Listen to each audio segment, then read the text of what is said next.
Thank you. Good morning, everybody. Today is Thursday, August 6th, and this is a meeting of the Architects and Engineers Board of Examiners. Let's first begin with call to order by Mr. Parker. Thank you. Good morning, everyone. Let's call this meeting to order. I'll have a roll call, please. Thank you, sir. Let's see. Mr. Parker. Here. Mr. Tibbs. Here. Mr. Bursai. Here. Mr. Campbell. Here. Ms. Ballard-Gribble. Here. Mr. Bricktaw. We know Mr. Bricktaw is not present today. Mr. Thompson. Here. Mr. Wagster. Here. Ms. Ware. And Kathy is not with us on the call at the moment. Mr. Heathcote. Pleased as all the Dickens to be here. We'll see about that. Mr. King. Here. All right, that is the roll call. Would like to acknowledge while we are still starting up, we have members from the professional societies here today with us and other joining people.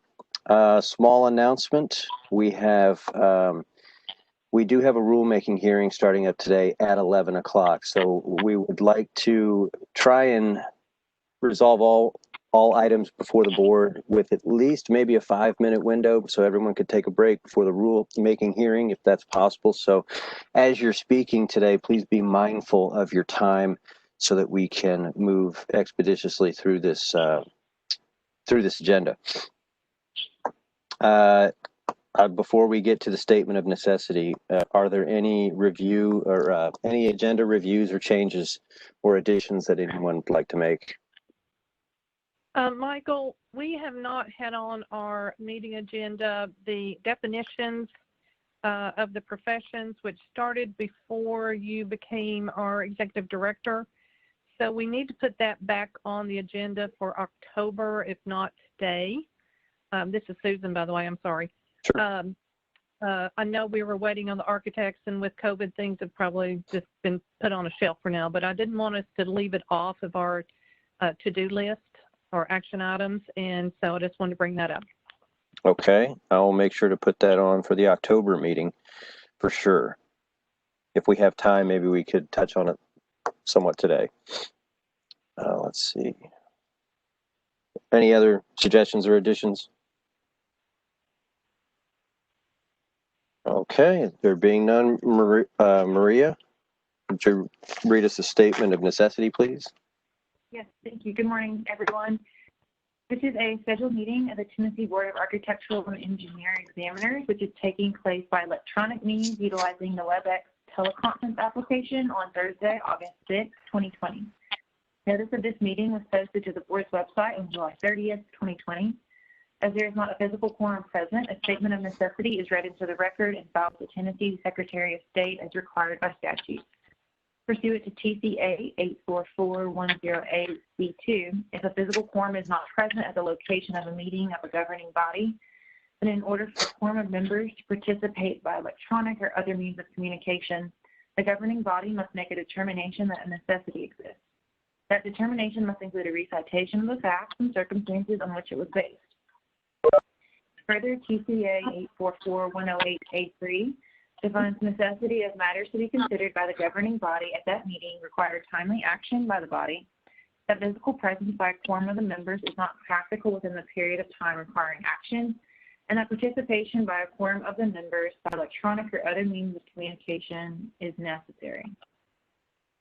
This is a regularly scheduled meeting of the Tennessee Board of Architectural and Engineering Examiners. The purpose of this meeting with members attending by teleconference is to address regularly scheduled matters of the board, as well as a rulemaking hearing, in the most safe manner due to COVID-19. All voting today will be conducted by roll call. Thank you. Thank you, Maria. The first item on the agenda is approval of the minutes from the June 2020 teleconference meeting.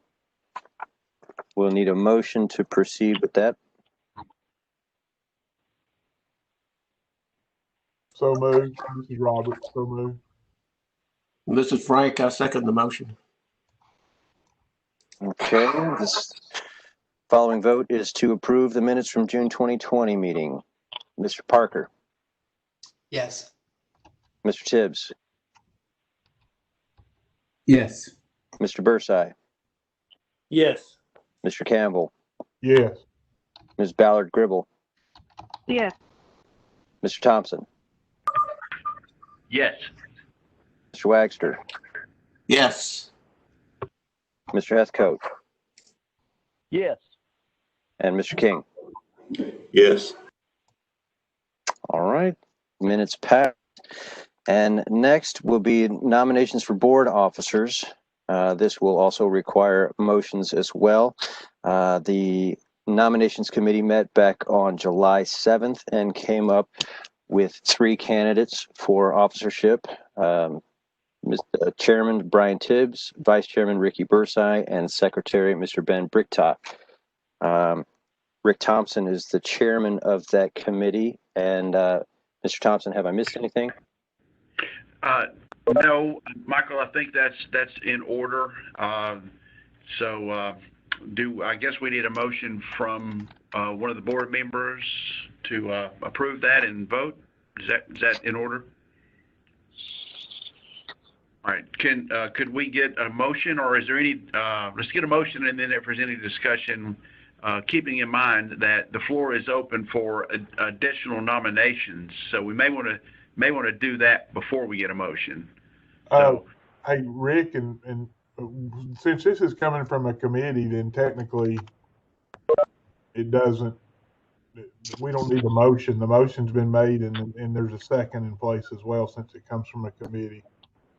okay. So I think having discussion is certainly reasonable. Okay, thank you, Robert. So before we vote, then, are there any additional nominations for any of the officers from the floor?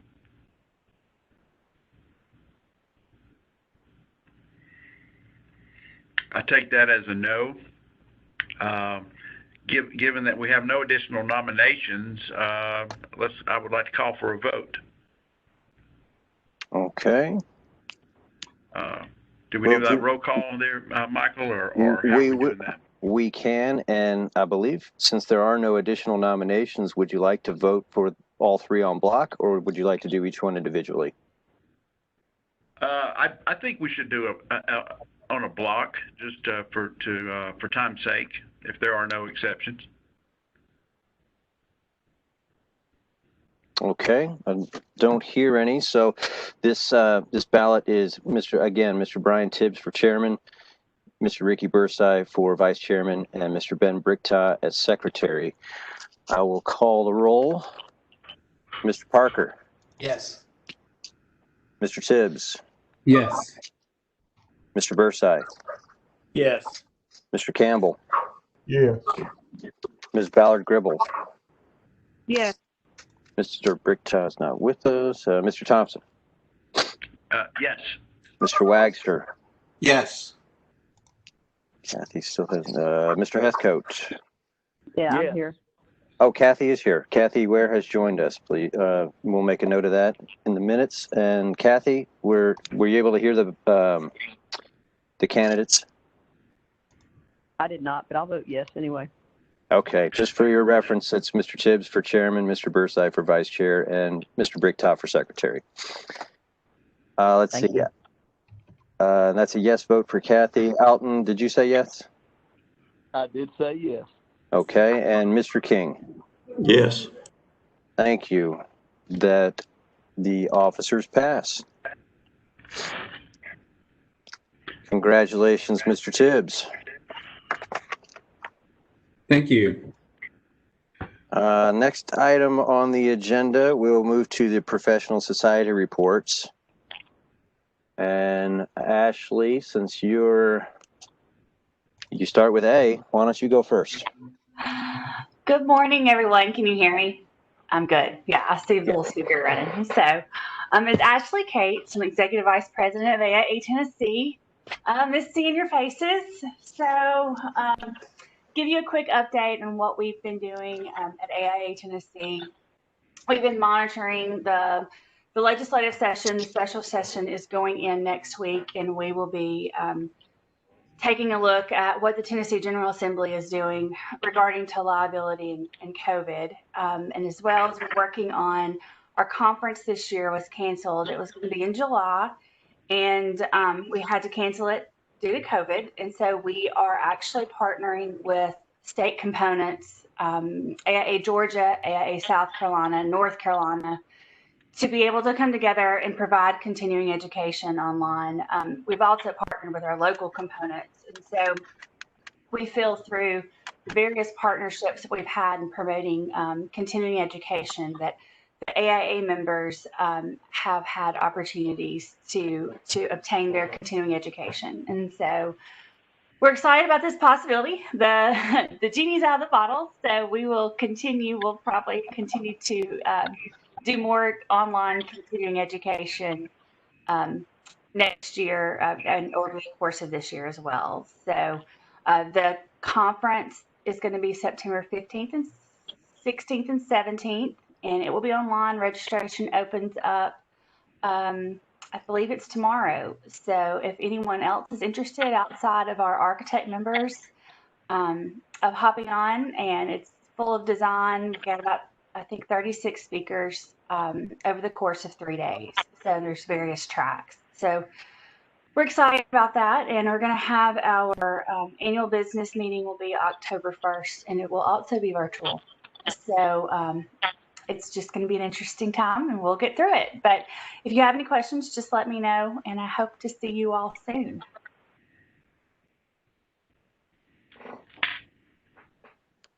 Thank you, Ashley. We'll move on to Mr. Baltimore, please. Hello. Good morning again. Can everyone hear me? Yes. Oh, good. Yes. Yeah, this is Don Baltimore, and for the record, I am General Counsel Lobbyist for the Tennessee Interior Design and Education Agency. Otherwise known as IDEA. We have been trying to do the best we can and doing the job under the circumstances of the pandemic. Not aware of any in-person meetings we've had. Mostly have been online. Not much to report other than we will be monitoring as well next week the special session of the General Assembly and with the concentration of following the liability legislation and see where that goes. Also, update on the new registered interior designer board member to replace Susan. The last word we had from the governor's office is they were hoping to have an appointment before the end of this month. So we'll look forward to that, but we're going to miss Susan. So that's all I have unless anybody has some questions.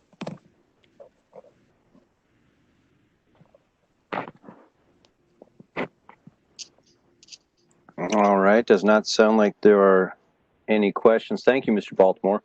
Thank you. Casey Anderson. Good morning. Casey Anderson with TEC Tennessee and the Tennessee Society of Professional Engineers. I'll be pretty quick. Yesterday was a national celebration of Licensed Professional Engineer Day, hashtag Licensed PE Day, if you want to type that in your Twitter and see all of the thousands of recognitions. It was a good day and a good reminder of the efforts that engineers take to protect the health, safety, and welfare of the public. So we're thrilled that that day has become an actual thing that is recurring. I think this was the fourth one. Our conference in September has been canceled. We have chosen not to go to a virtual conference this year. It took until pretty late in the game to figure out our contract situation with the hotel, and decided that this was just, we're going to take a break and not. That conference has gained a lot of momentum and has a very, very significant feel to it, and we did not want to mess with the brand of it at all this year. So we decided to cancel entirely. There will be some other opportunities to do things. All of our chapters are doing online meetings, some of them as office monthly. Our risk strategy seminars that we do jointly with the local branches of AIA will be December 3rd.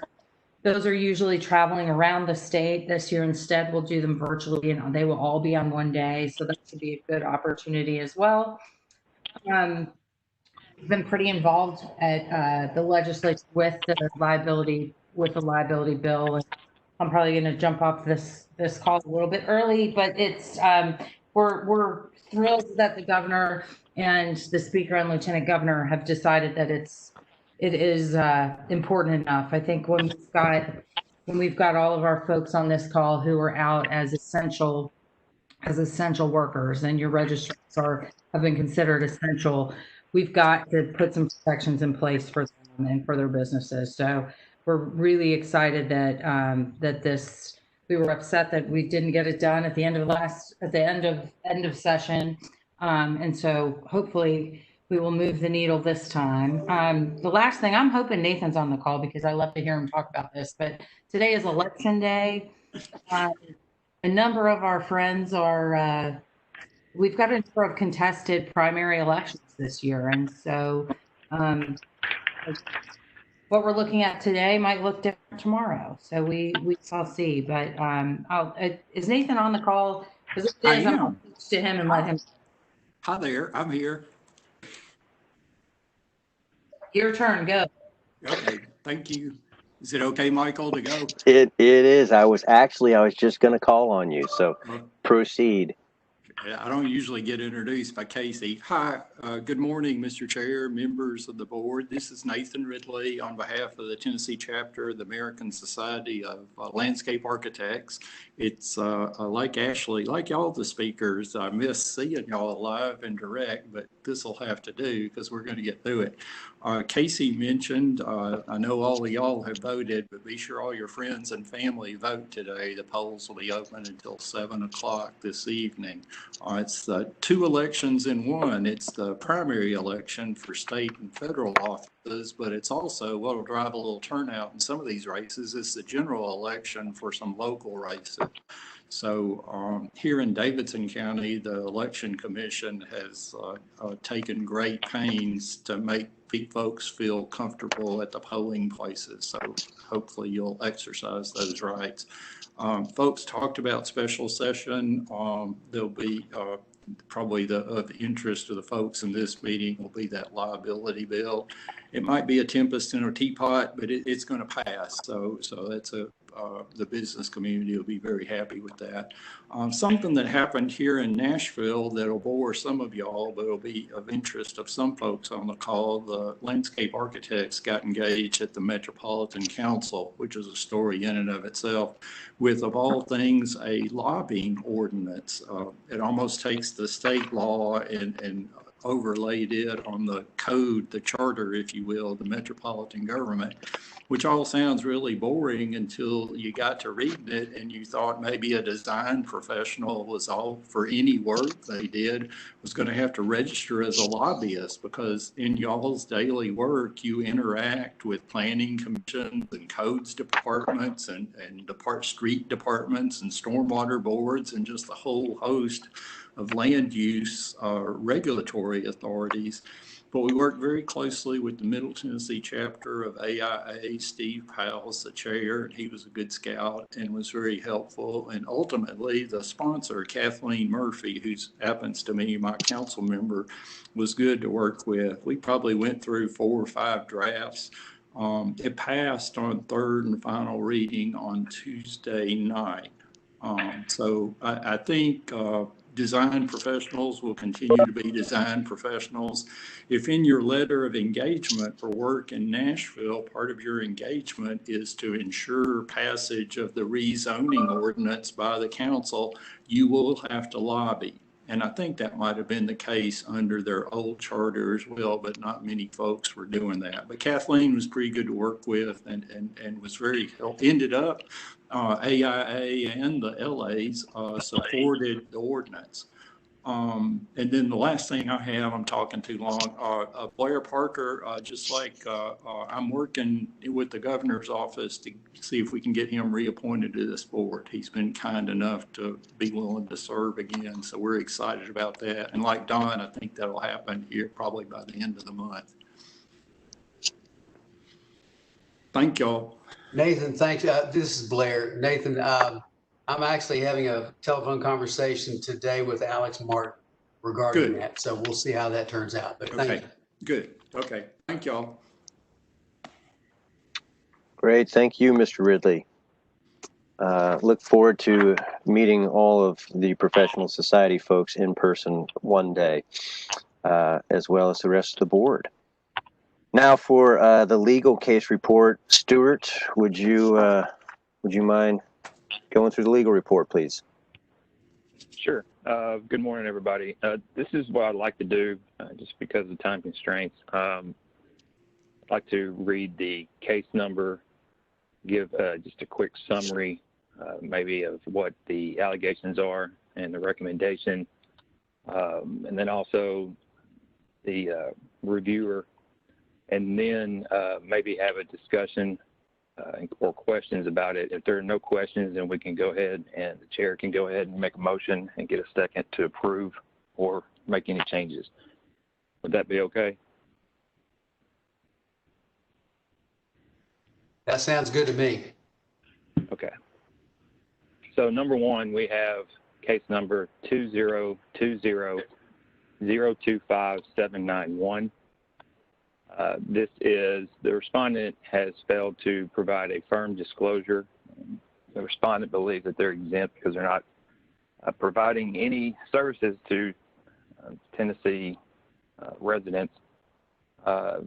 Their client is actually the U.S. government. What we found out is that their plans have to be approved by the Tennessee Department of Environment and Conservation. So it is believed that they are providing services to the Tennessee public. We've known since this complaint came in for about 5 months. The recommendation is to provide issue a penalty of $500 per month for a total of $2,500, or if the respondent will provide a firm disclosure within 30 days, the penalty will be withdrawn. The board member that reviewed this was Alton Heathcote.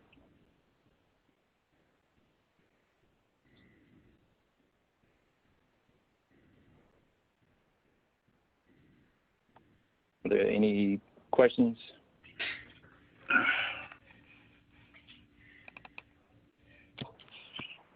Stuart, this is Susan. How long have they been practicing without having a firm disclosure? How many years? They have been in this position for quite a number of years. I believe probably around 4 or 5 years right now.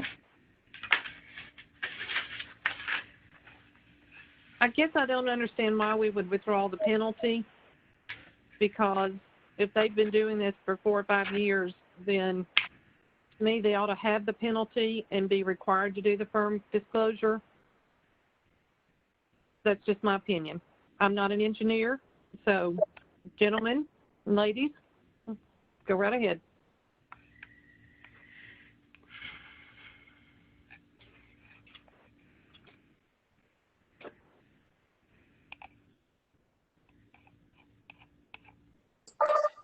This is Frank. I'd like to hear from Alton if we could. Thank you, Frank. I apologize. I was on mute and I couldn't, for whatever reason, I was talking and didn't have my speaker on. This was recently reported to us, Susan. I don't know that they performed services that would have affected the state of Tennessee or the public in the state of Tennessee prior to this report. We don't have a record of what they've done on this particular site. This one report came to us from an individual who was concerned inside the organization, and as if you read through the little piece of the report that Stewart's got in here, the respondent's employee admits that they are preparing plans and or specifications or engineering reports that are being submitted to TDEC for review and approval. Thus, he felt like they're practicing engineering, and so do I, based on the type of work that they were doing that they disclosed to us. We've known about it for 5 months, and that's the reason for the $2,500 penalty, is that $500 a month for the 5 months that we've known about this. We don't have any record or history or information prior to that. If you wanted to amend the recommendation and keep the penalty, I'm actually okay with that. However, I just want to stress the work that they were doing is an industrial pretreatment for wastewater generated on a site. That wastewater will eventually either be discharged into a facility, that potentially public facility, or it will be discharged into what's commonly classified by TDEC as a water of the state. Therefore, either way, it will significantly impact the public's health, safety, and welfare. And TDEC requires that these plans be stamped by a licensed professional. Therefore, they're practicing engineering in this state, both as individuals and firms. So I would accept an amendment to keep the penalty in place, but certainly I think they should be required to complete the firm disclosure form. This is Blair. I agree that Tennessee's position that they are practicing engineering, I wholly agree with that. But I'm curious, why would a firm be reluctant to complete our disclosure form? I don't understand that. Blair, in this case, they're working on a federal installation as a subcontractor to the Army.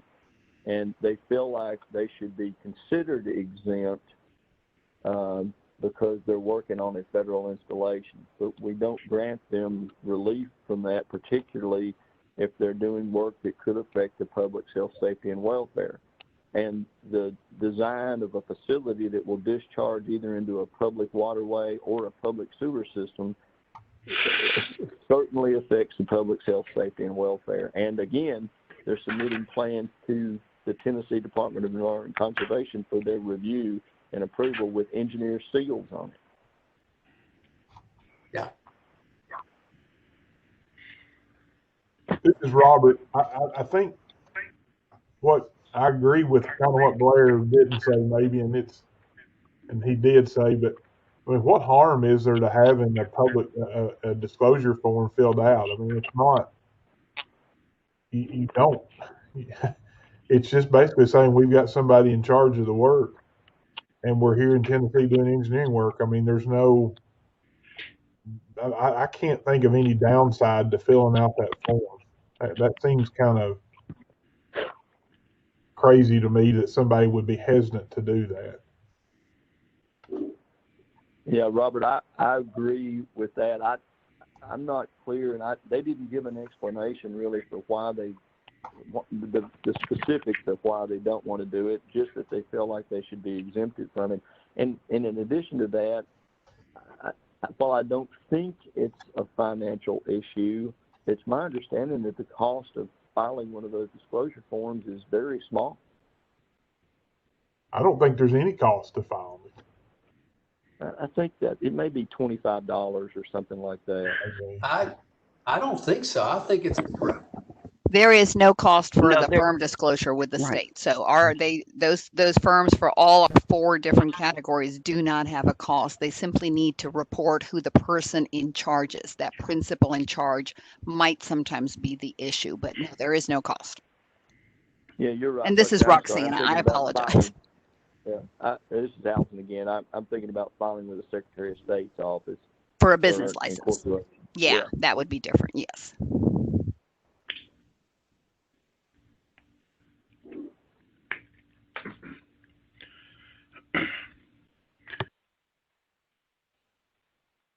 But they are required under section 0120-06-.03 to file the disclosure forms. It's also listed. It's also given in our reference manual, page 4 of our reference manual. This is Frank. I'd like to move that we authorize a civil penalty of $500 for each month that it became known, and that the respondent didn't have a firm disclosure on file, for a total of $2,500, and that if they continue to perform the work that they're performing, that they have a firm disclosure on file. Do we need to add the pass the laws and rules? Go ahead. This is Susan. Do we need to add that they need to pass the laws and rules? Yes, Susan, this is a firm, I guess, not an individual. It came to us because an individual was expressed concern that he felt like his company should have a firm disclosure form, and would he get in trouble for submitting plans without his firm having the disclosure form. So it's really against the firm. I mean, if you wanted to make them pass the laws and rules, maybe it would be whoever is in responsible charge of that office pass the laws and rules exactly. Yeah, I think that would apply in this case. I'll be glad to add that to that motion. This is Frank. Frank, something else that maybe consider to add to the motion would be that for every month they continue not to have the disclosure form, that an additional $500 is added. Do you want to do that or not? I'm asking. I'll be glad. This is Frank. I'll be glad to tag that on to it also. Okay. Well, I would second that. I would second that amended motion with the laws and rules by the principals, and an additional $500 every month they don't file the form. In addition to the motion Mr. Wagster said about $2,500, and I would second that. Hey, Robert and Frank, thank you. And I don't disagree with what you said. I wanted to give you the rationale for why we proposed it the way that we did. They've been very reluctant and resistant, and they've kind of maintained that, I guess, that personality throughout this process. And I think Stuart and I agreed that if we held the penalty high enough, that they with the threat of the penalty, that they would go ahead and do it if we offered to release it if they complied. I'm afraid that if we just say we're going to penalize you no matter what, that they'll continue the argument. But that doesn't mean I don't support the motion and the second. I do.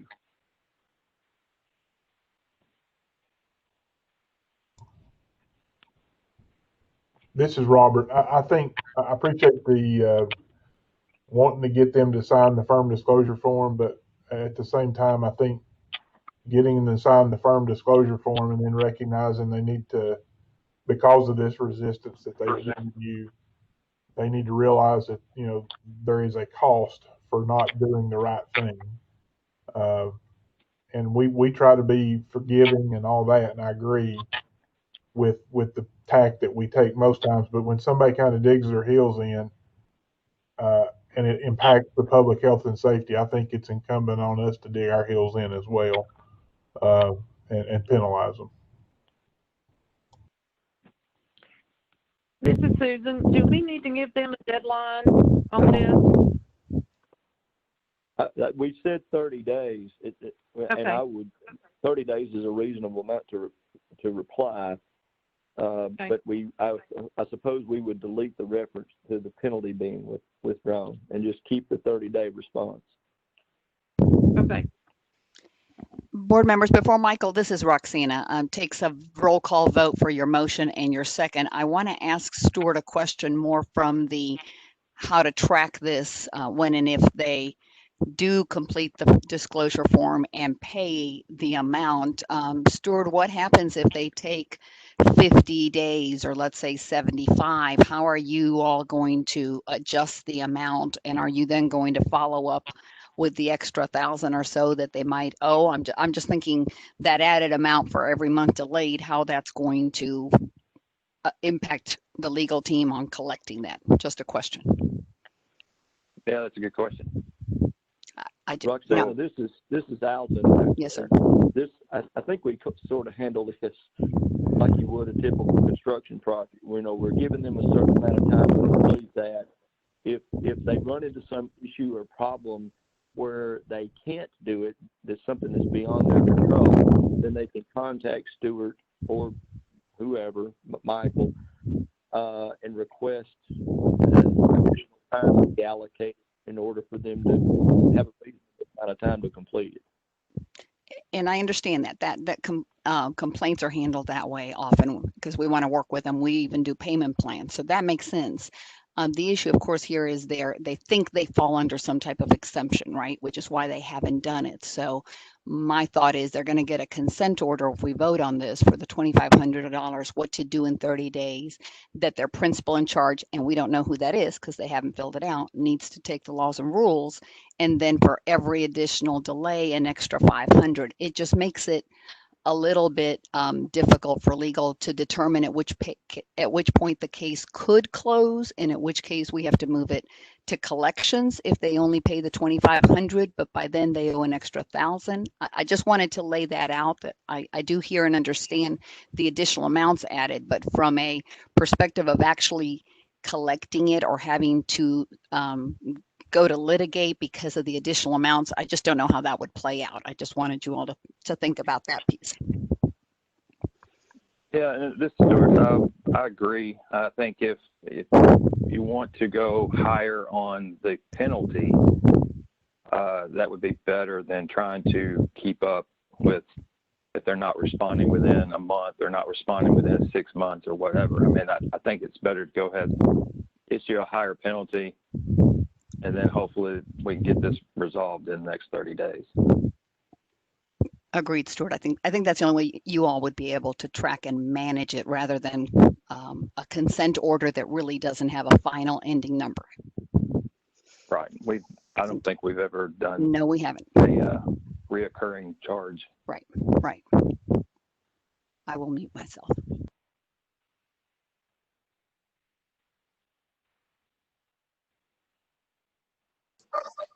This is Frank. And Robert, you would have to amend your second. But what I would propose to do, given what I just heard, is to increase that civil penalty to $1,000 a month, and take out the part of the motion about $500 per additional month. Yeah, I'm okay with that. I'm okay with that, Frank.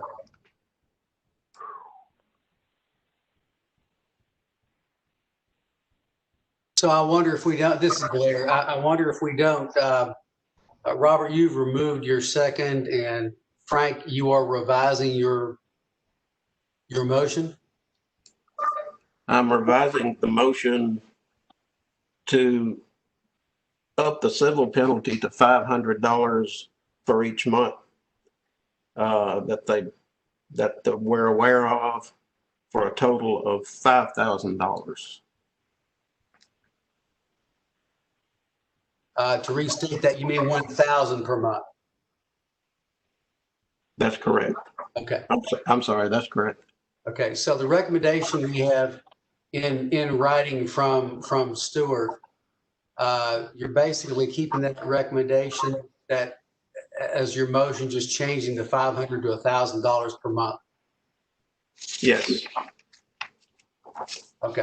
If you want me to restate. I think it's probably better to, let's be clear on this in the event this goes further. Okay, I'll restate And the motion. you also need to make sure that you put in there that they will provide a disclosure within 30 days, and that the part of the penalty being withdrawn is not going to be in the language. Yes, I would like to move that we authorize a civil penalty of $1,000 for each month that it became known the respondent did not have a firm disclosure on file, totaling $5,000. The respondent is required to provide a firm disclosure within 30 days. And the principal that signs the firm disclosure is required to take the laws and rules exam. I'll second that.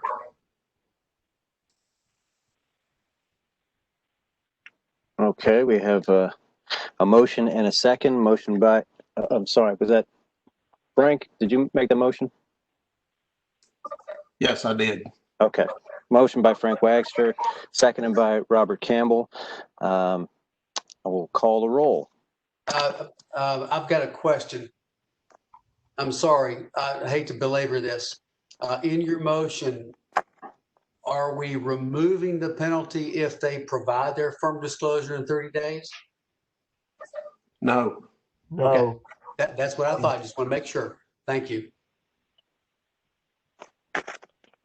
Okay, we'll now call the roll. Mr. Parker. Yes. Mr. Tibbs. Yes. Mr. Bursai. Yes. Mr. Campbell. Yes. Ms. Ballard-Gribble. Yes. Mr. Thompson. Yes. Mr. Wagster. Yes. Ms. Ware. Yes. Mr. Heathcote. Yes. Mr. King. Yes. All right, that motion passes. We can move on to number 2, please. Okay, it's number 20200268801. The allegation is a respondent changed some bids, original bid, and it was a low bidder. What we found is that in the original bid package that the allegations of improperly moving the unit prices from one item to another is not supported by the documentation. So we found that there was no proof that the respondent was not doing their due diligence and only just correcting the mathematical errors. The reviewer was Robert Campbell, and the recommendation is closed.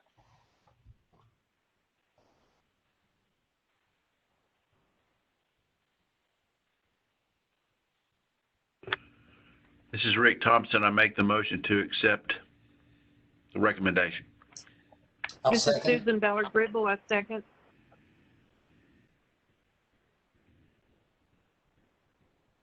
Okay, we have a motion and a second. Is there any other discussion? Okay, motion to close. We'll call the roll. Mr. Parker. Yes. Mr. Tibbs. Yes. Mr. Bursai. Yes. Mr. Campbell. Yes. Ms. Ballard-Gribble.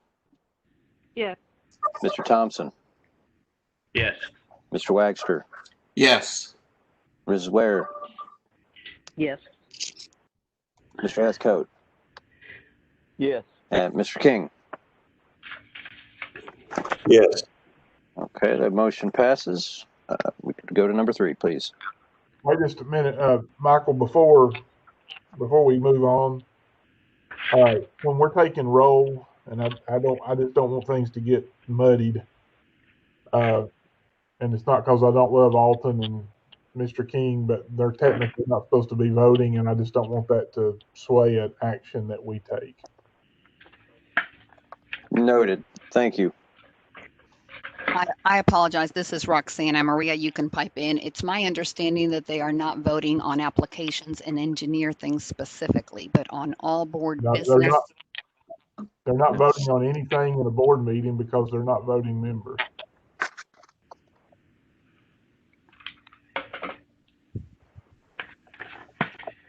We never have. Understood. I will make a note of that. Thank you. And number 3. Number is 20200289191. Complainant alleged that the respondent failed to,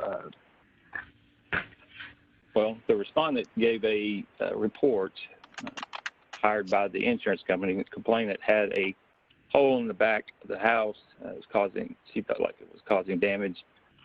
Respondent was hired by the insurance company to come out, made a report, believed it was man-made, removal of a tree prior to the construction of the house.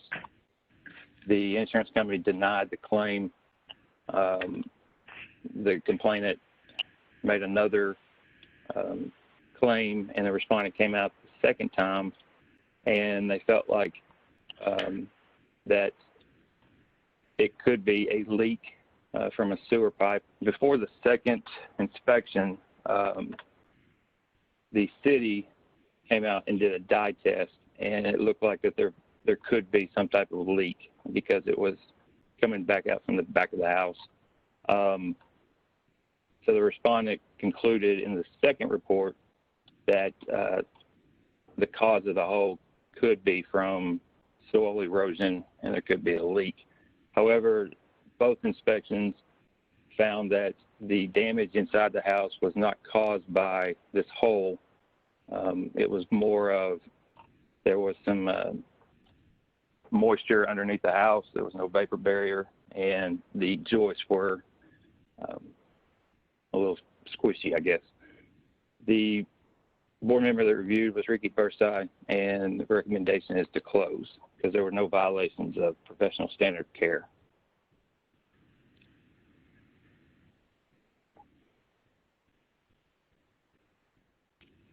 This is Susan. I make a motion that we accept Ricky's recommendations to close the case. This is Brian Tibbs. I second.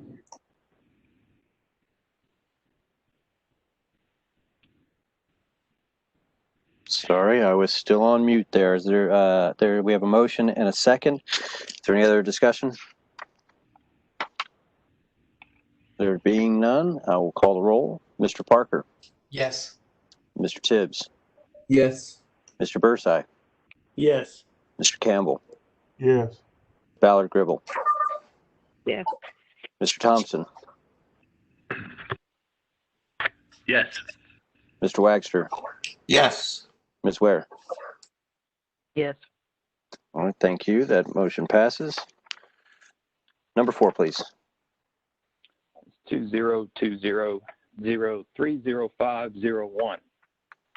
The complainant alleges unlicensed activity on the respondent. They're bidding construction projects and also acting as an architect engineer. After discussion and looking at this, the respondent is actually an owner representative consultant. They do not provide any architect or engineer services. They hire licensed engineer firms and individuals to do architect and engineer work.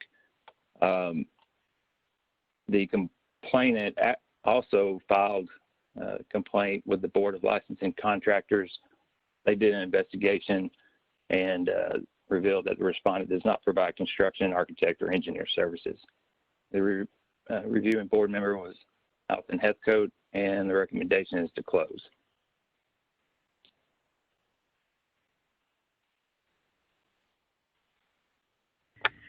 Rick Thompson, so moved. Brian Tibbs, second.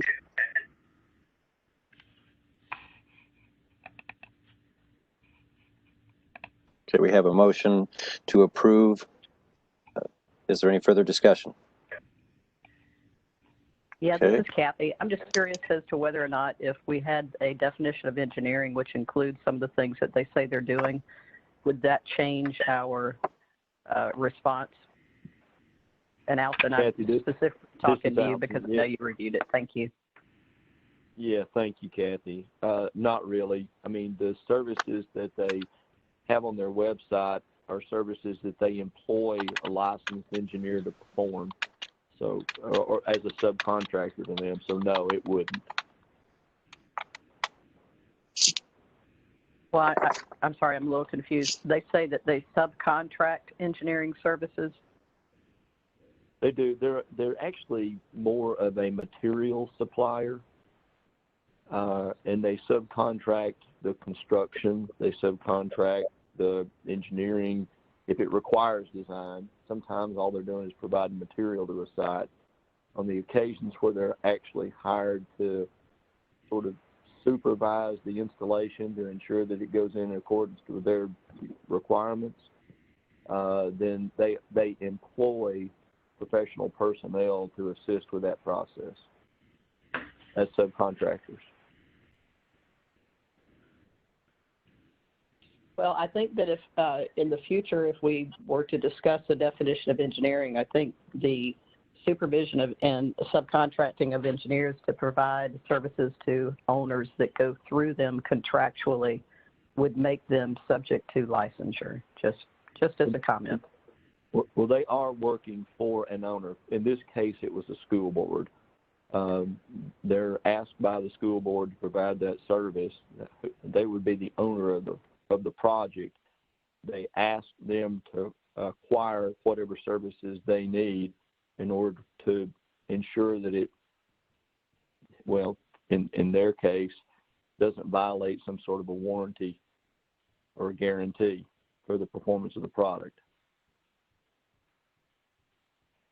Well, and I haven't reviewed the case, and I totally respect and take everything you've said to heart as being accurate. I'm just bringing up the issue that this is a good point of information for all of us relative to the kinds of issues that we would be talking about if we were to adopt a definition of engineering, because it's actually specifically meant to eliminate these types of entities that skirt the laws of responsibility for health, safety, and welfare through licensing, because they're holding themselves out as an entity that will ensure to an owner that they're receiving engineering and design services in accordance with standard of care. And yes, they are hiring others to do that who are licensed.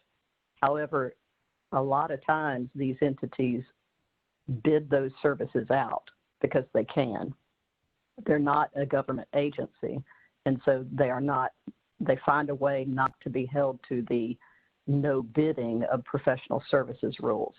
And they go with low bids, and they put, like school districts, and that's one of them, at risk to not taking into consideration the best interest of the public. So I totally understand what you're saying, and whatever you say, that's fine. I just thought this was a good point of conversation so that we could think about it in terms of how it would be impacted if we were to pass something. That's all.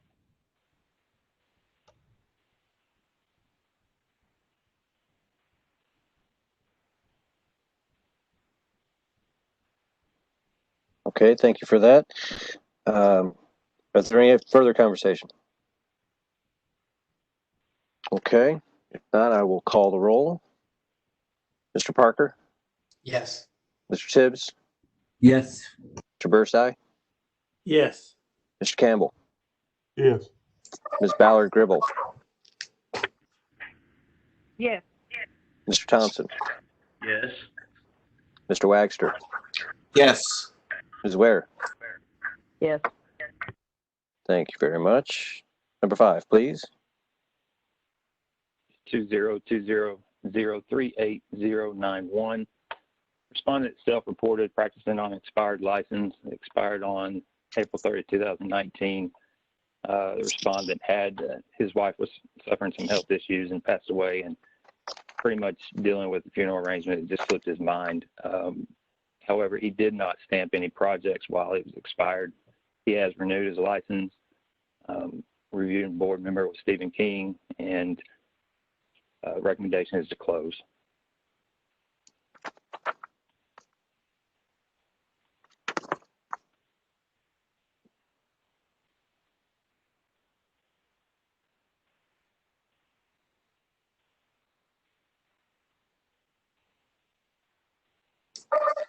This is Frank. I move that we accept the recommendation and close the case. This is Robert Campbell. I second. This is Susan. I have a question. When we have a situation where they have a life event that is traumatic, and do we have any way of verifying, or are we verifying the information they send us?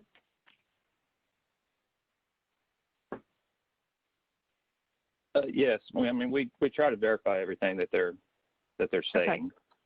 Okay. I know I've got one coming up, so I just thought I would ask that now. Okay. Right.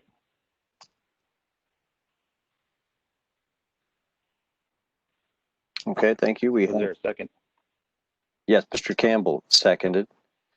Okay. So we have a motion for Mr. Waxter and a second by Mr. Campbell. Motion to approve council's recommendation. Mr. Parker, Yes. Mr. Tibbs, Yes. Mr. Bursai, Yes.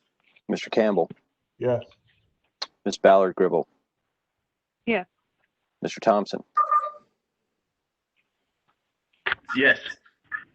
Mr. Wagster, Yes. Ms. Ware. Yes. Thank you. Number 6, please. 20200334441.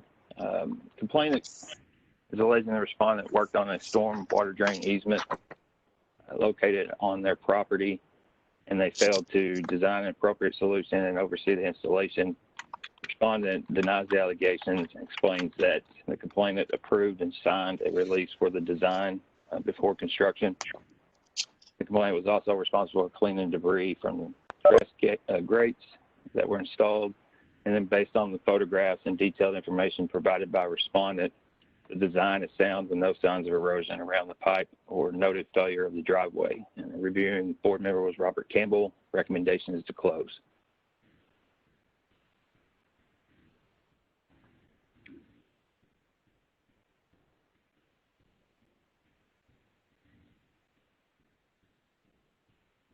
This is Blair. I make a recommendation that we accept the recommendation to close this. This is Kathy. I'll second. Thank you. We have a motion and a second. Is there any further conversation? Okay, we'll call the roll. Mr. Parker, Yes. Mr. Tibbs, Yes. Mr. Bursai, Yes. Mr. Campbell, Yes. Ms. Ballard Gribble, Yes. Mr. Thompson, Yes. Mr. Wagster, Yes. Ms. Ware. Yes. Motion is approved. Number 7, please. 20200444961. The complainant was buying a house and requesting an inspection on the foundation from a licensed engineer. The respondent provided the inspection report, and they found out that at the time of the report stamped that the respondent was in expired. The license had expired. Expired on 5/31. The respondent stamped the foundation report on 6/10. The respondent was unaware of his license expiring because he was assured by his former employer they had paid the dues, but he recently resigned and he learned that it was not renewed. So he has renewed his license in active status. Board member reviewing this was Stephen King, and because his license was in expired grace status, recommendation is to close.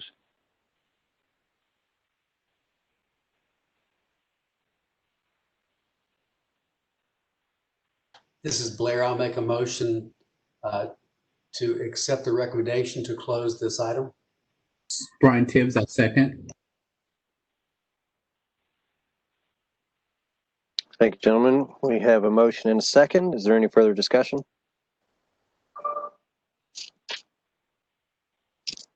There being none, I'll call the roll. Mr. Parker, Yes.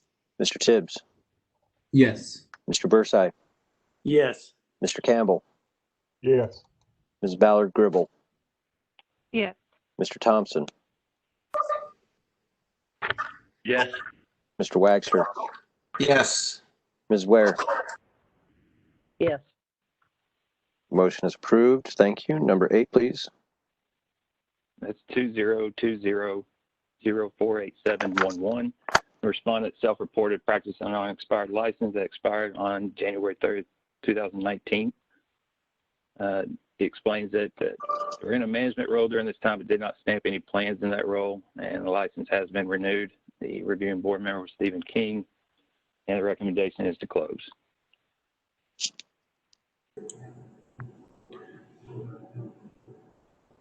This is Steve. Can I make a comment?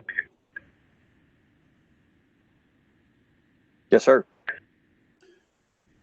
Stuart and I had a discussion about this, and I get confused from meeting to meeting about how we handle these things. You know, one way of doing it is, you know, we penalize $500 per project sealed. But I recall sometime in the past, maybe before Stuart was doing these, that for someone who self-reported, but it had been several months since their license expired, that we had went ahead and issued a $500 penalty just because they let their license expire, even though they didn't have a record of sealing projects. So this one is one of those. There wasn't any, you know, extenuating circumstances like a death or serious illness. So I'll just throw that out there for the board's consideration. Hey, Blair. Ricky. Yes. Just want to respond to Steve's comment.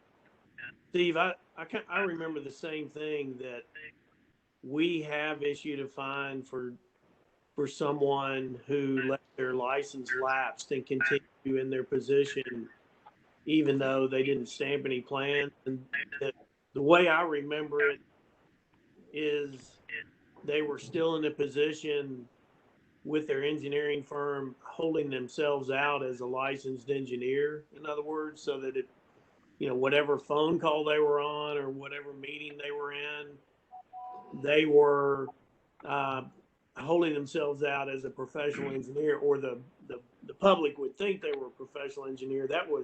That's what I remember about the cases when we issued a fine in this circumstance. I think probably since Stuart has been here, it may have been that there's just been a situation where, you know, the ones that we've reviewed, they had sealed some projects, but I think our I guess our precedent was that if somebody self-reports, and even though they didn't work on a project, that we issued what we considered a minimal $500 penalty. This is Rick Thompson. Could I ask a question? Absolutely. Mr. Chairman? Absolutely. Okay. It says that he has renewed his license, so it expired in 2019. If he renewed his license, I'm curious about how he handled his continuing education credits, possibly prior to that and after that, so he could renew. That's a question. If he was maintaining his continuing education, then it's just, why did he allow this to lapse? And if he was doing his continuing education, or did he actually not do his continuing education? Was he practicing obviously without a license, and then he was able to use rollover hours? I mean, you know, this is a little bit more to me than it seems. But I definitely agree with the $500 penalty, and the law and rules exam, and passing the law and rules exam. I can tell you, as an architect, if I am or am not licensed in a particular state and I offer services there, if I'm offering those services for my firm, then I am practicing in that state without a license. So we're not allowed to do that. So I'm not sure how this shakes down. If he was part of that particular part of that team, someone else in his firm stamped the drawings. You know, there again, this is kind of convoluted here a little bit, but if he qualified to renew his license, I'm curious about his continuing education requirements, and I'm not sure that we can ask for an audit or not.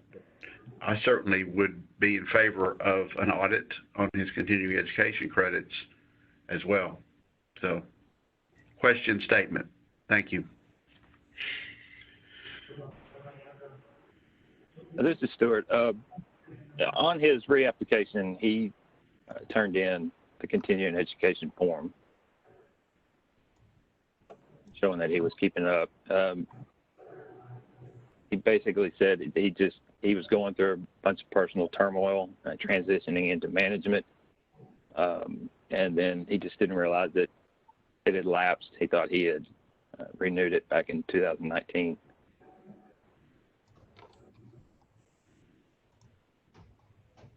But on the $500 for the unlicensed activity, about the time that I came on the board, I know that we had a discussion about, we felt that it was a one-time thing when they were unlicensed or they expired, and so that we would issue a penalty of $500, which in this instance, I agree. It probably should be $500 just for the unlicensed part.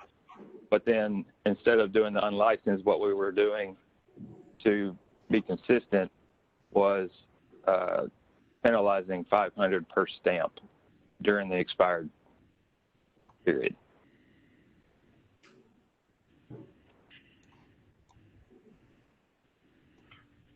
Blair, whoever, this is Robert. I think what Ricky said is right, and maybe others have said it as well, but he was obviously practicing engineering during this time. I mean, he didn't put his engineering on the shelf in discussions that I'm sure he was having with clients or whatever.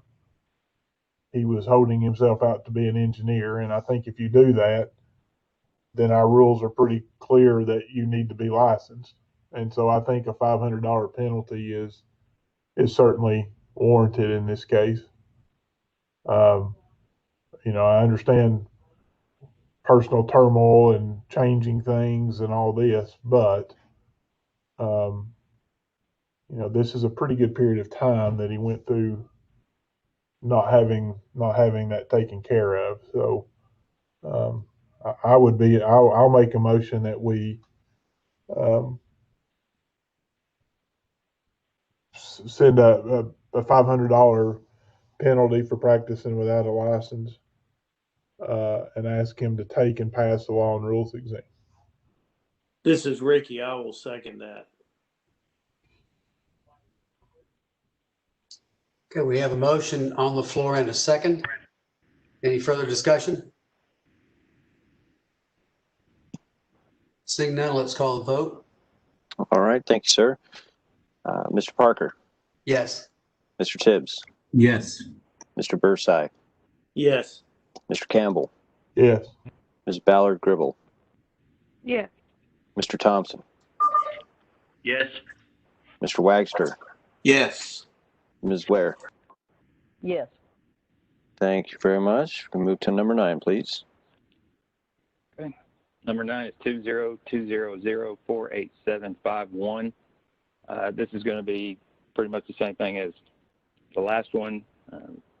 Self-reported practicing on expired license, and based on the conversation we just had, the reviewer board member was Stephen King. The recommendation was to close. However, I would change that recommendation to a penalty of $500 for practicing on expired license, and also take the laws and rules exam.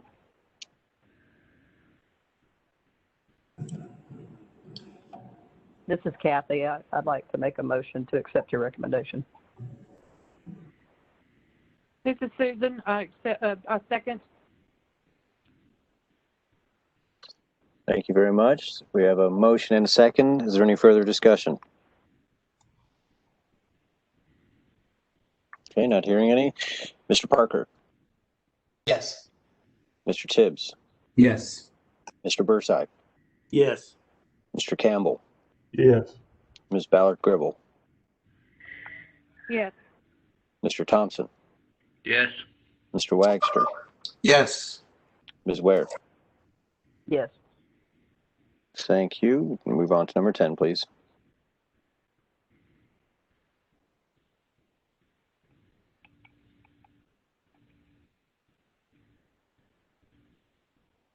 Did we lose Stuart? No, I'm here. Sorry, I was Okay. muted. No problem. Number 10 is 2019-094-691.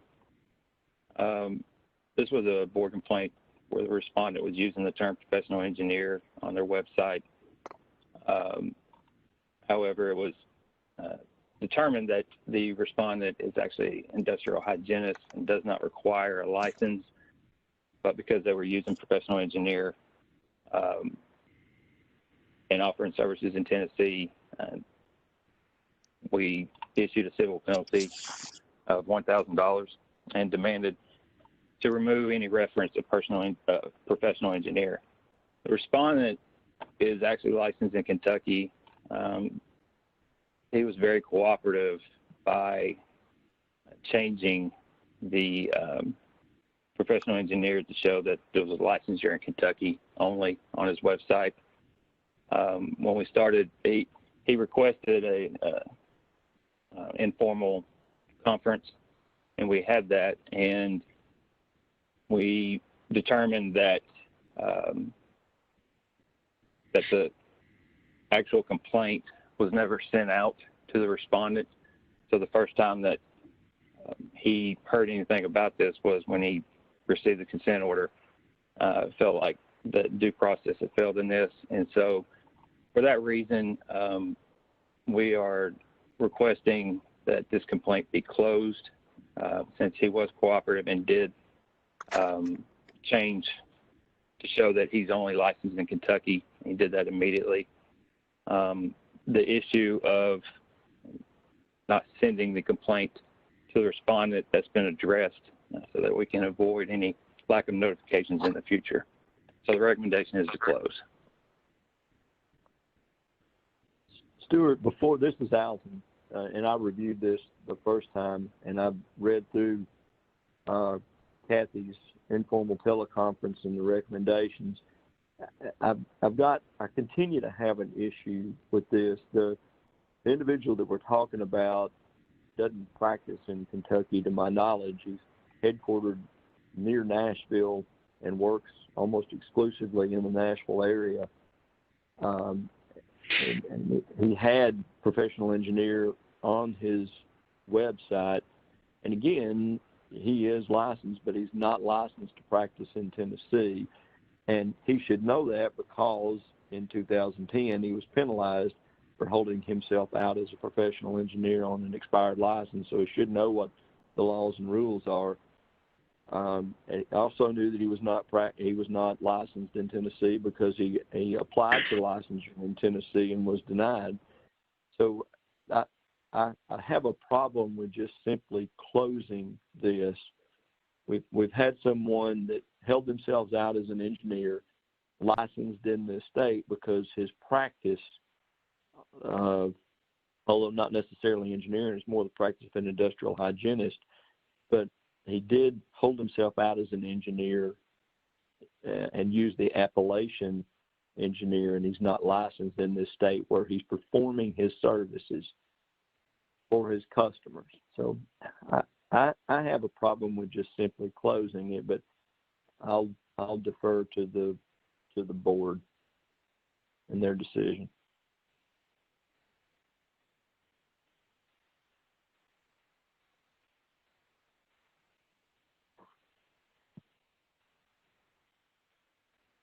This is Robert. So he has been disciplined before. I'm trying to read. Robert, according to the records, he was disciplined in 2010 and penalized for holding out as a professional engineer on an expired license. Okay, I see.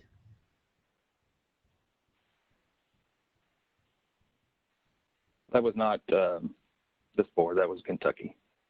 That's correct. But again, my notion is that the laws and rules associated with professional licensure are somewhat similar. Yeah, I agree. Alton, when you say that he held himself out to be an engineer in the state of Tennessee, what's the background on that? Is it because it was on his website, or did he send a letter with that? No, it was on his website.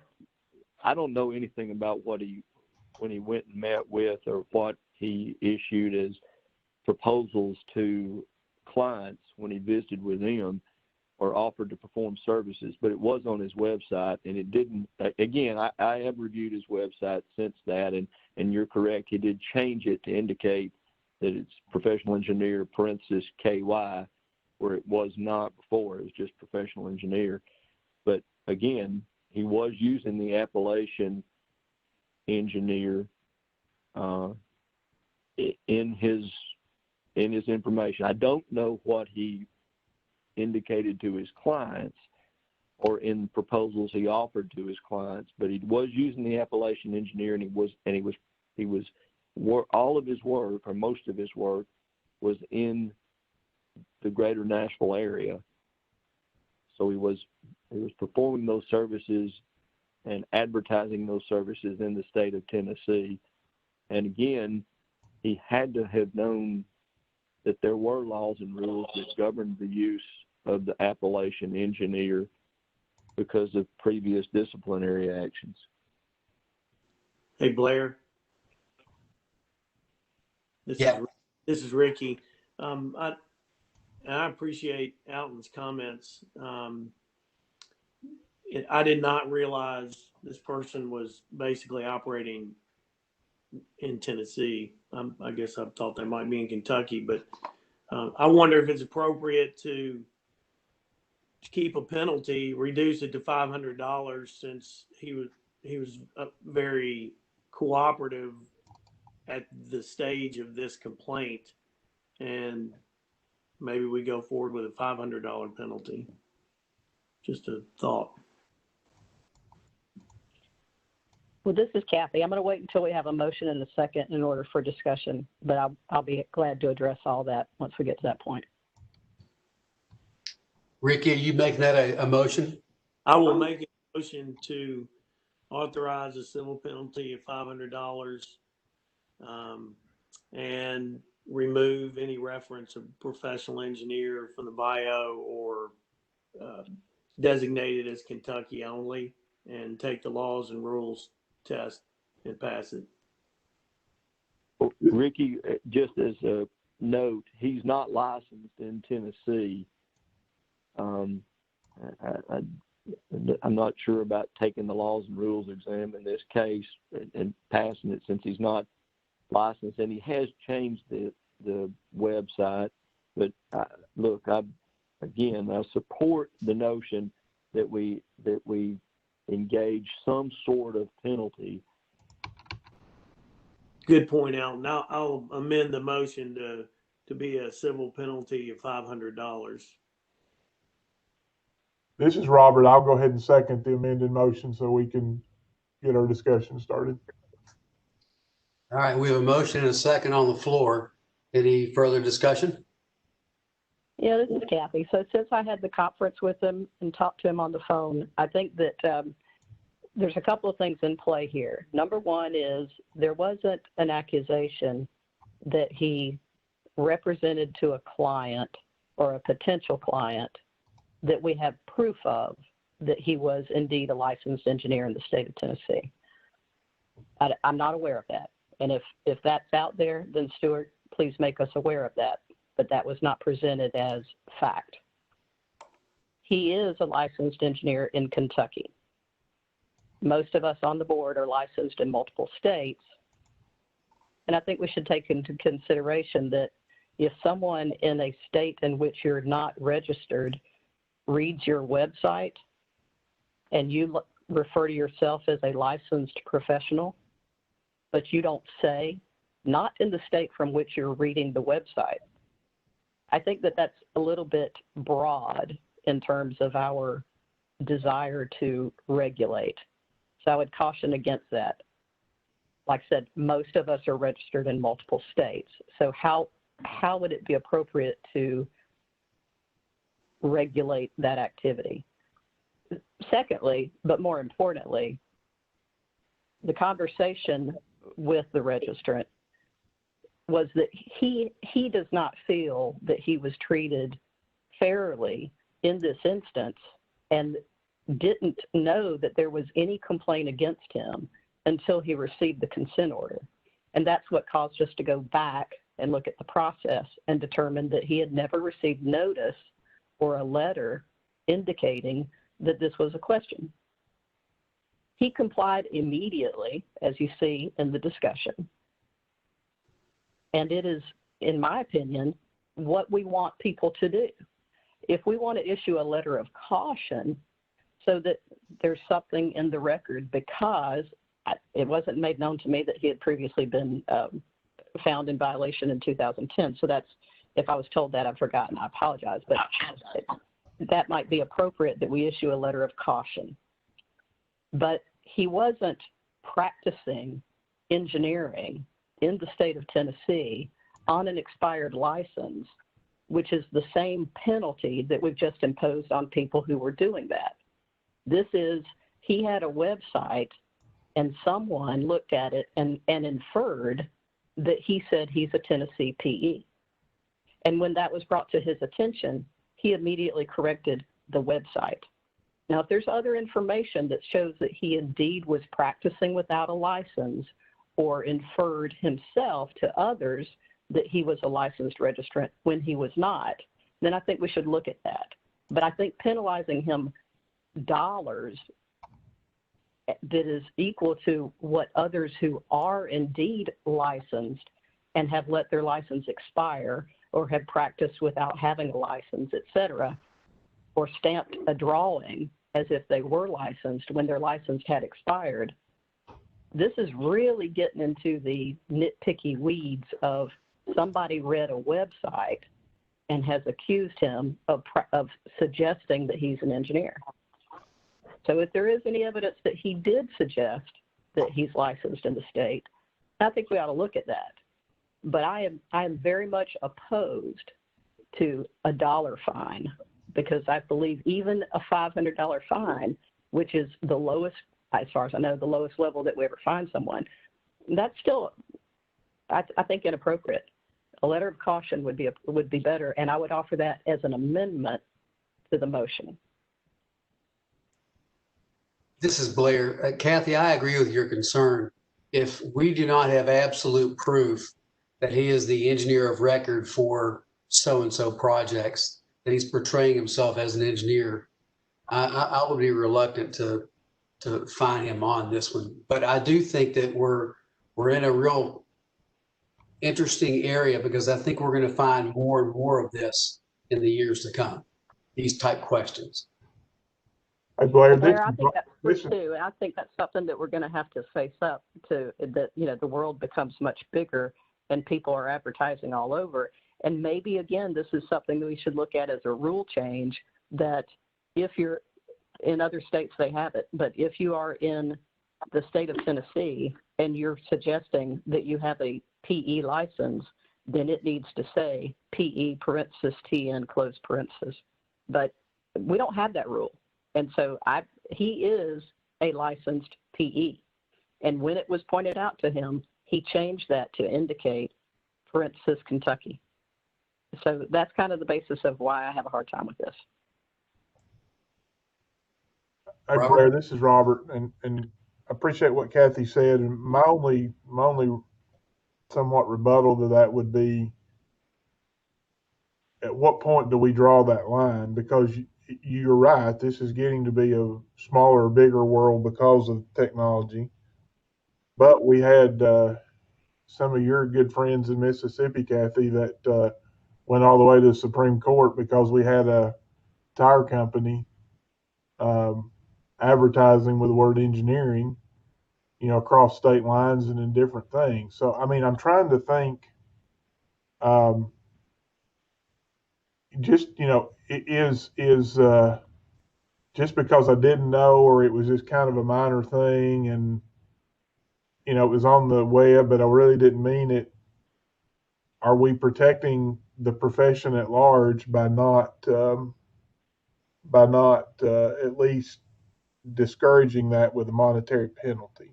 And that's the reason I would be in favor of a monetary penalty. Is I think no matter how cooperative, and I appreciate that, but you're still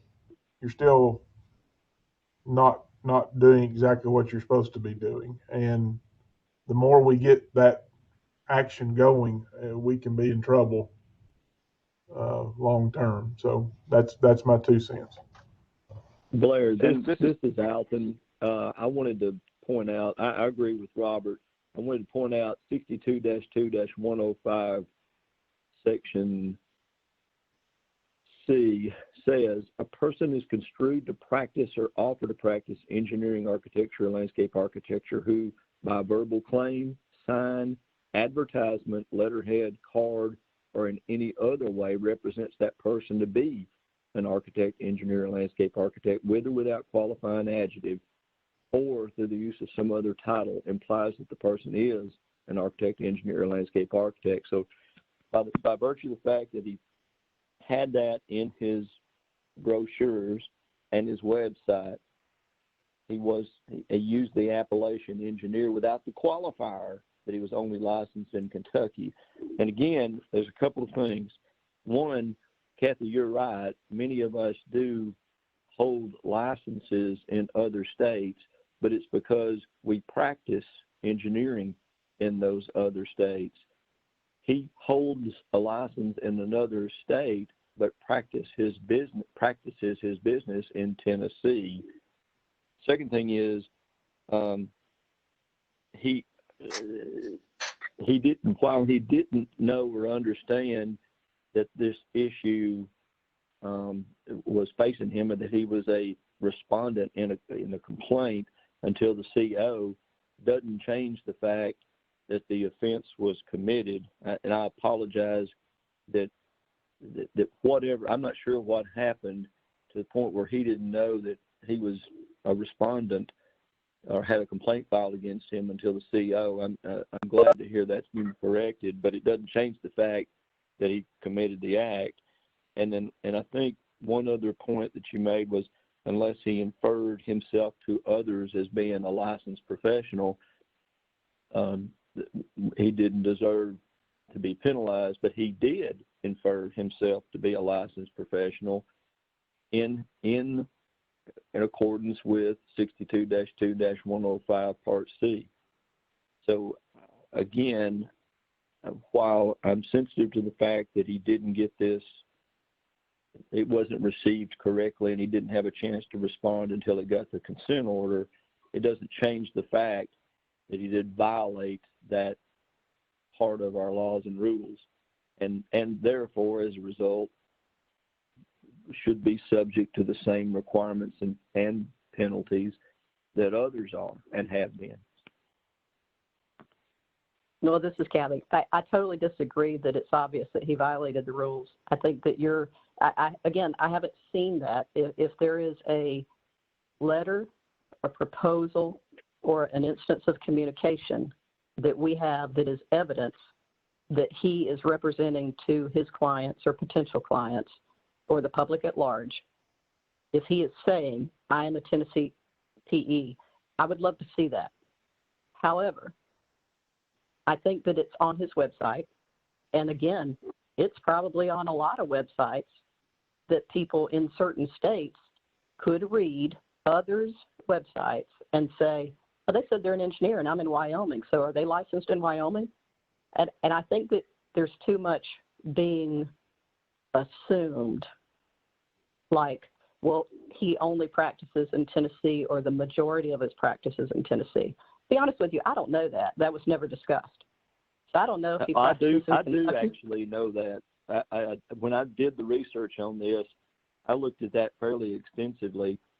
I know where his practice area is, and I know where he holds his services out, and it's I'm not saying it's exclusively in Tennessee, but it's the majority of the work that he performs is in the greater Nashville area. Well, I think that should probably be some evidence that we should look at it. Call as him holding out himself as being an engineer. If the majority of his practice is in Tennessee, then it should be easy to determine that he's holding himself out to be an engineer in the state of Tennessee. That correlation should be easy to draw. And I'd like to see that because I think that is a question of fact. I don't just buy it on the face. And then secondly, with regard to the monetary value, as a rebuttal, what I would say is we fine people $500 for putting a seal on a drawing and stating that they are a licensed, non-expired engineer or architect. And that, to me, is a very high bar of not complying with rules and laws. Having someone infer on their own via reading a website that you're stating that you're a non-expired licensed registrant simply because that person read your website is not the same as putting a seal on a drawing. And I just find the dollar value to be not reflective of the offense. This is Blair. Kathy, I agree with you. I think entirely on this overall view. To me, without the proof, we're riding down a slippery slope. And I wonder if we were to hold this until our next meeting and then come up with the proof, because if he is providing his services in Tennessee, primarily in Tennessee, we can certainly find proof of that. And to me, at that moment, once there's proof, this is an easy decision for me. This is Stuart. I'd like to say that the only proof we have is that the website said professional engineer. There's nothing to state that he is holding himself out or telling people that he is a professional engineer. And the type of work that he does not, he doesn't have to have an engineering license to perform those services. So he doesn't need to be licensed in Tennessee. This is Blair. Again, Stuart, if on his website, if his company is based out of Tennessee and he calls himself a professional engineer, that alone requires a license in my view. That is correct. That's why this complaint was opened, is because it just said professional engineer and his office is located in Tennessee.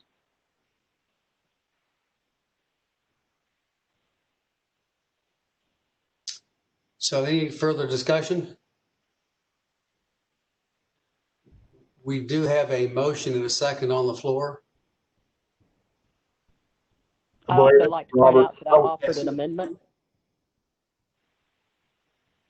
I'm sorry, we were all talking. I said I'd also like to remind that I offered an amendment, a friendly amendment. I don't know if that's been discussed or put down or rejected, but before we move on to the motion. So, Robert? Well, I think I would withdraw my motion or my second. I can't remember which one I made totally. And let's postpone this to the next meeting to see if there is other information.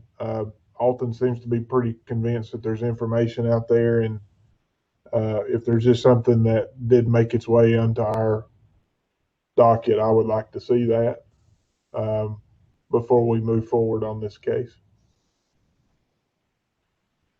And this is Ricky. I think I made the motion and I'll be willing to withdraw it for that reason. That is correct, Mr. Bursay. You did make the motion. It was seconded by Mr. Campbell. So do we need a new motion that asks Stuart to ask for something, or how do we proceed relative to the review of any additional information? I believe and I also want to know if it's appropriate. Is it also appropriate for people that are on the board to go looking for information, or how does that work? I believe we need a motion to hold this a month and for the board staff to look for additional information. That's correct. You would hold it till the October meeting, and then we would look into it. The staff would look into it. Legal would look into it. Yes.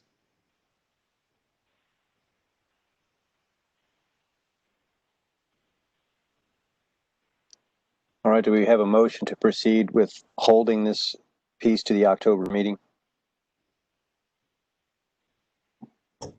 So moved. This is Brian Tibbs.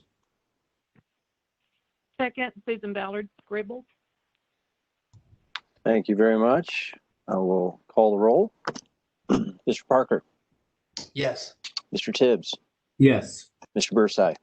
Yes. Mr. Campbell. Yes. Ballard Gribble. Yes. Mr. Thompson. Yes. Mr. Wagster. Yes.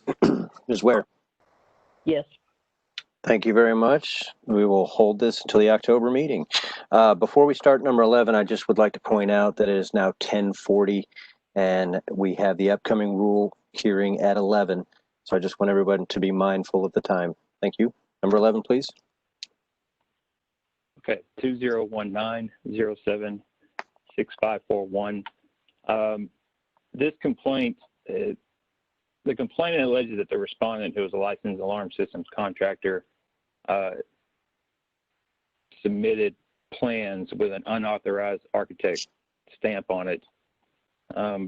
We placed this into monitoring status. The reviewer was Ricky Bursai, and we placed this in monitoring status to kind of figure out who actually submitted these plans. Respondent denied submitting the plans and actually provided emails to support his argument. And it looks like respondent sent the plans to this NICET company in North Carolina, and that company actually submitted plans in a Dropbox, and it got out to this architect who stated that they did not stamp this plan. It looked like it was a copy. So the respondent himself did not submit this. And we tried to reach out to the complainant again to verify who actually submitted these alleged plans. I think plans have already been destroyed, but we're just trying to figure out who actually submitted them. The complainant has not responded, reached out a few times. And so we really don't have proof that this respondent actually submitted an unauthorized plan with an architect's stamp. My recommendation is to close, just based on the lack of evidence and also just the lack of cooperation from the complainant. And then maybe we may want to look into opening up a complaint against this North Carolina NICET company, just in case, but that's my recommendation.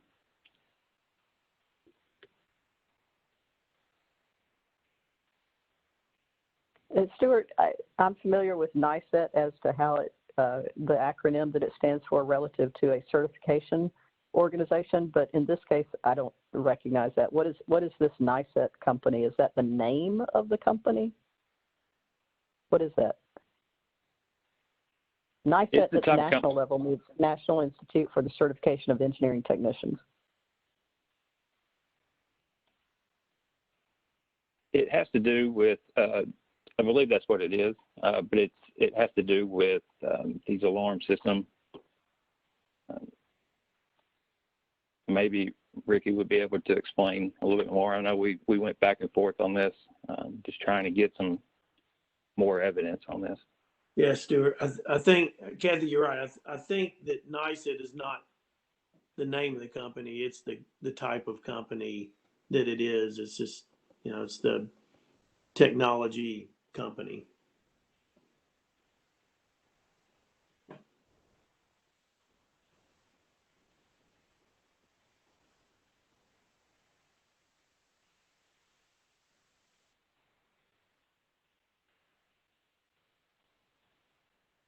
Well, this is Kathy. I'll make a recommendation or a motion that we close the case as recommended by council.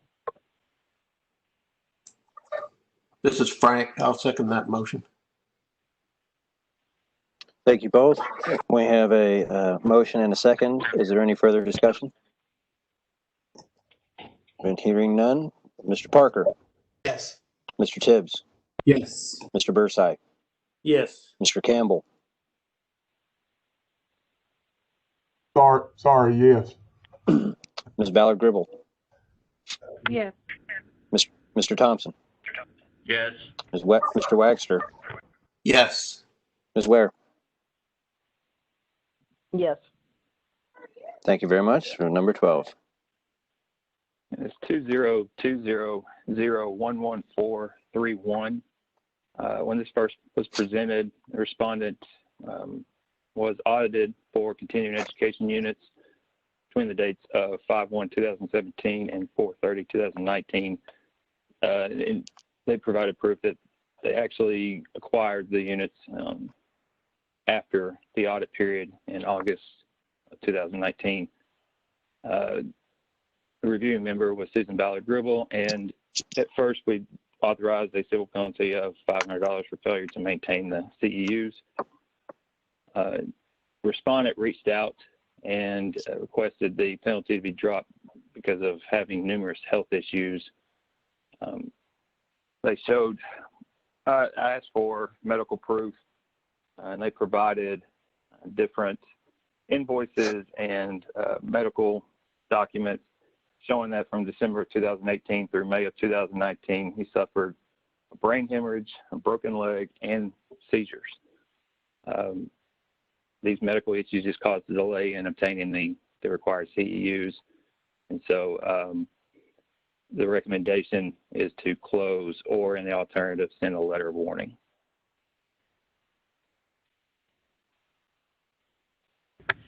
This is Rick Thompson. I recommend that we close this case.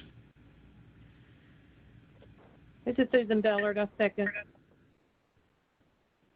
Thank you very much. We have a motion and a second. Is there any further discussion? Not hearing any. Mr. Parker? Yes. Mr. Tibbs? Yes. Mr. Bursey? Yes. Mr. Campbell? Yes. Ms. Ballard Gribble? Yes. Mr. Thompson? Yes. Mr. Wagster? Yes. Ms. Ware? Yes. Thank you very much. That has And been... we do have that addendum. We have one more. Yes, the addendum. To go through. Sure. It shouldn't take too long. This is 20200010351. This was a self-report practicing on expired license, and the respondent had stamped 13 projects, mostly foundation inspection reports, and also the reviewing member was Alton Heathcote. We authorized a civil penalty of $3,250 for practicing on expired license and taking the laws and rules exam, and that was $250 per project. The respondent reached out and wanted me to review the civil penalty for certain reasons due to COVID pandemic, and he was also semi-retired, so it was kind of a financial issue. And so after reviewing the file, I looked at it, and the license expired on May 31st, 2019, which would make the grace period ending in the end of November 2019. And there were 12 projects that started just a couple of weeks after it expired and went through November. But the last project was actually out of grace period. And so to be consistent, the new recommendation is to authorize a civil penalty of the $250 for practicing on an expired license and pass the laws and rules exam. Most of them were in grace period.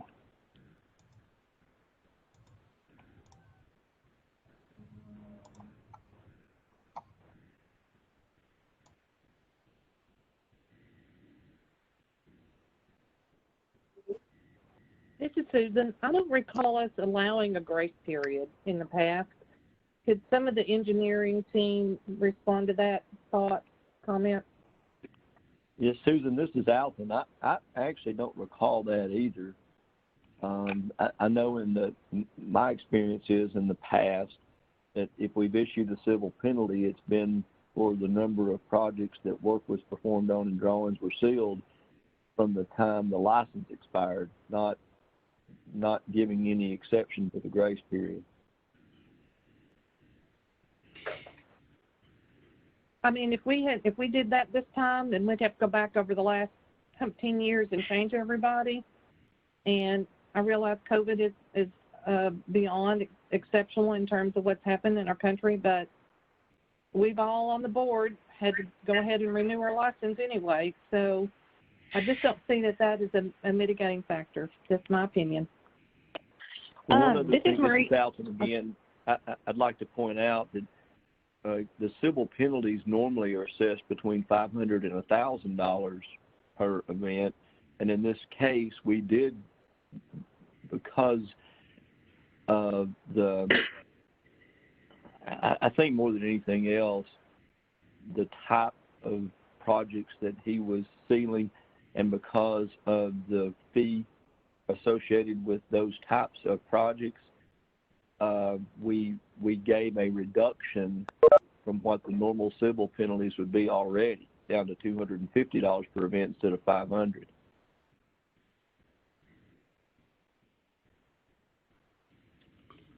This is Maria. I know this is not my legal report, but I just wanted to add one thing, if this would be helpful for board members. There is an executive order that's in effect until August 31st, and it provides broad discretion for the department and boards to grant extensions or waivers for continuing education and that kind of thing. So that might be helpful, and when you're making your decision, so you don't feel like it sets precedent, and that you could consider this to be a unique situation. And this is Stuart. I'd just like to say that, I mean, in the past, I know that we have allowed a grace period and not issued a civil penalty if the project was stamped in that grace period. In fact, there was one on the legal report on this one. This is Robert. I don't, and I know we approved it on this one, but I probably should have spoke up. I know we have a grace period for PDHs, but I was not aware of one for licensure. And I appreciate what Maria said and what the governor's order is, but getting a license, I know there is some difficulty in getting PDHs because that generally requires people to get together, but getting a license renewed is an individual action that can be done over the internet pretty easily. So I'm not sure that would meet the governor's mandate. Thank you. And I will say there is a 6-month grace period in the renewal.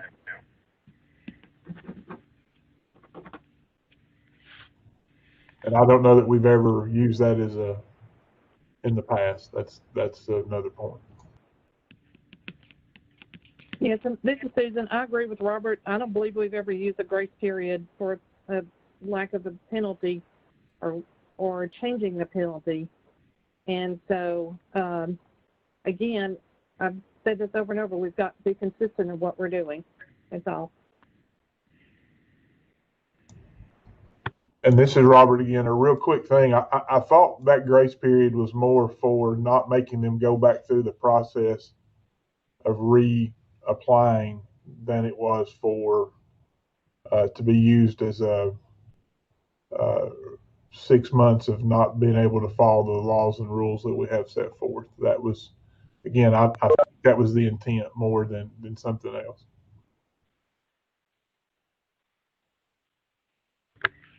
This is Rick Thompson. Could we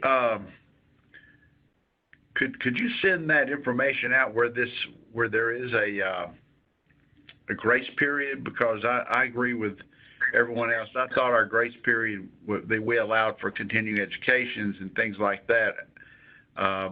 But back to the governor's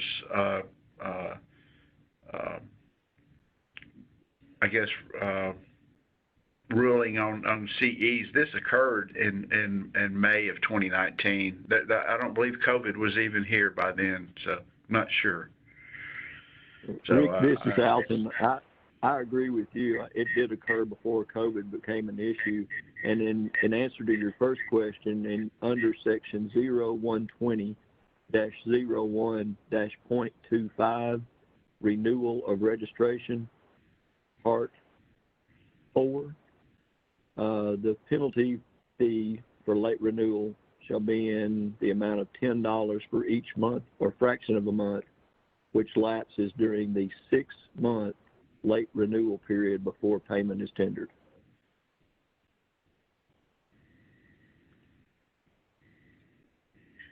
what was that again about the payment? $10. $10 for each month or fraction of a month, which lapses during the 6-month late renewal period before payment is tendered. In other words, if they pay 2 months after their license has lapsed, then they have to pay $10 a month for 2 months because it's late. They pay a little penalty for being late in filing their renewal, their license renewal. Well, that's just a late fee. That has nothing to do with practicing. That's an administrative kind of thing, as far as I can concern. I absolutely agree with you. All I'm saying is you asked about where the reference was to the 6 months. I was telling you, I believe that if you're practicing without a license, even in that grace period, you're still practicing without a license. Yes, I agree, and that's what my point was. Is that is a late fee for renewal that has nothing to do with you practicing without an active current license. So that grace period has nothing to do with the penalties that we impose based on practicing without an active license. I agree with that, and I think the recommendation should stand as it's proposed, or as it was proposed.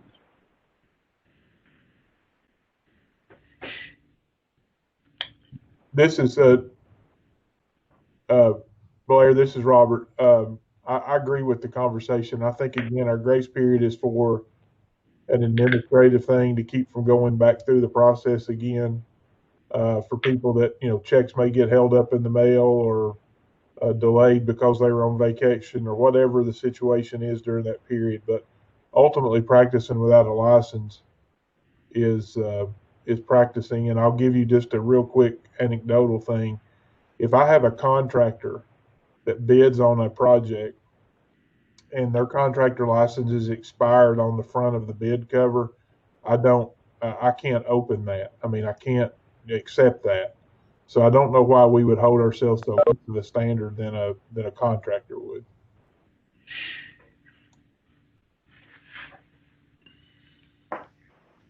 I agree. I agree with that. It seems like right now, I'm not sure where we are with this. It seems like we're at an impasse. We do not have a motion on the floor. Pardon me? Do we have a motion that's outstanding? No. I don't believe so, no. Okay, well, I'll make a motion. I'd like to make a motion that we maintain the original recommendation that the board approved previously, authorizing a civil penalty of $3,250 for practicing on an expired license and pass the laws and rules exam. And this is Rick Thompson. I second that.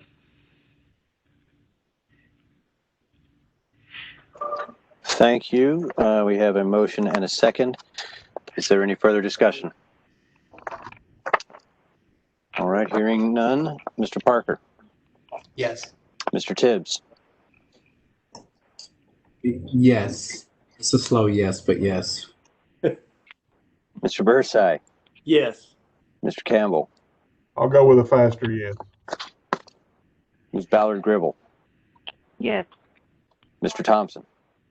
Yes. Mr. Wagster? Yes. Ms. Ware? Yes. Okay. Thank you very That much. concludes the legal report. Thank you. Thank you, Stuart. Let's see. We are right at 11 o'clock, and I think we can kind of get through these last items, if everyone would like to, before we begin the rulemaking hearing, I would propose that the informational items in the director's report you have in your packets just be submitted, seeing as they do not need any motions for any reasons. The only thing we need in the director's report that is motion required is the 2021 meeting dates. Does anybody have any issues with the meeting dates?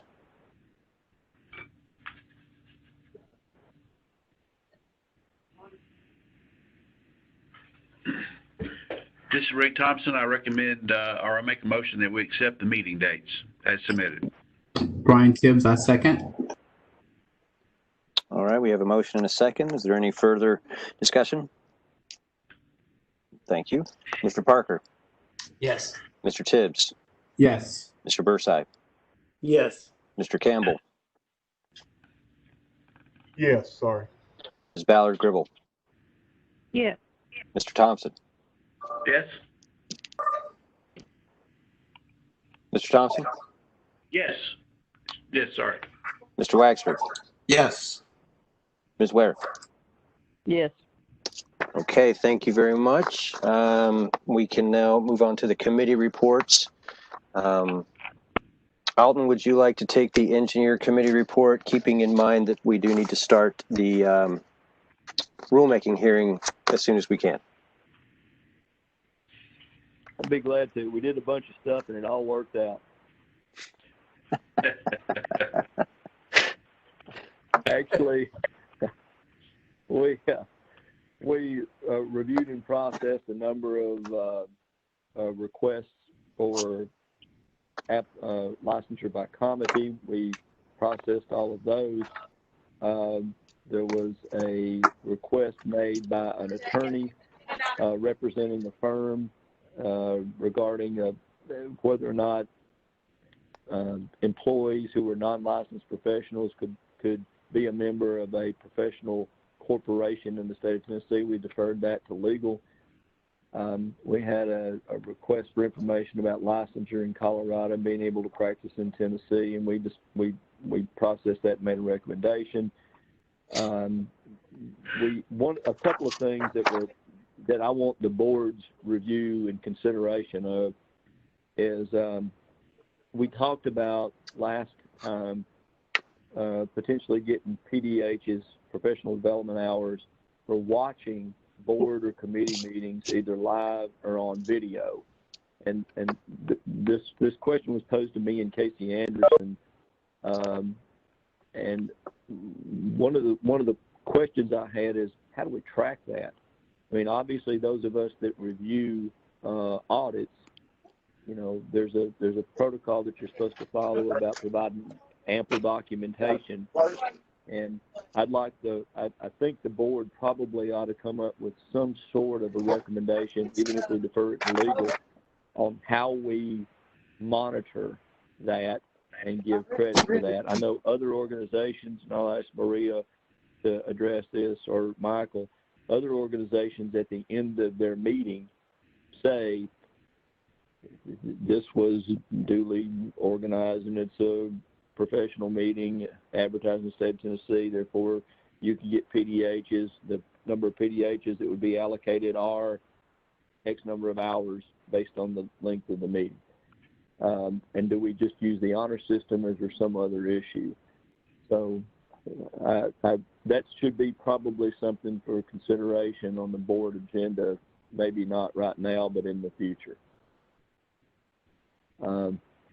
There were, in deference to our time, there were other issues that we brought up.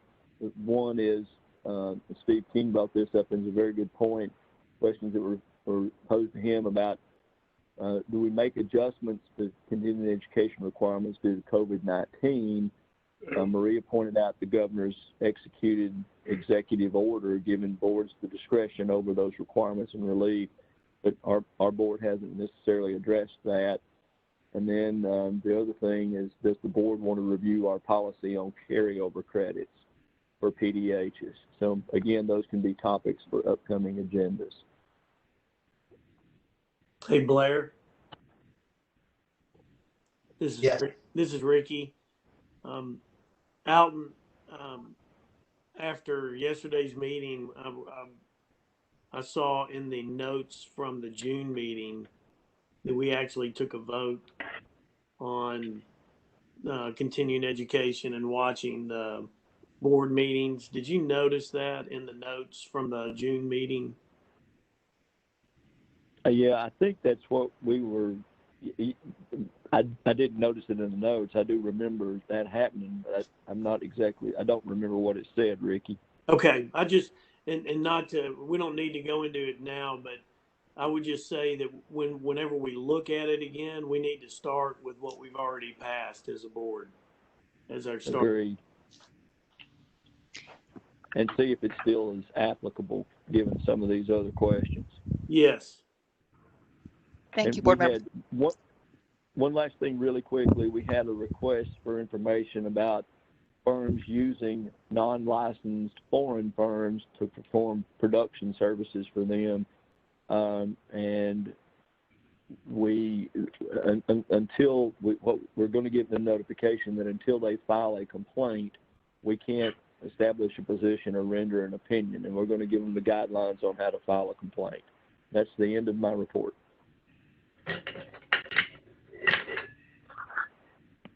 Thank you, sir.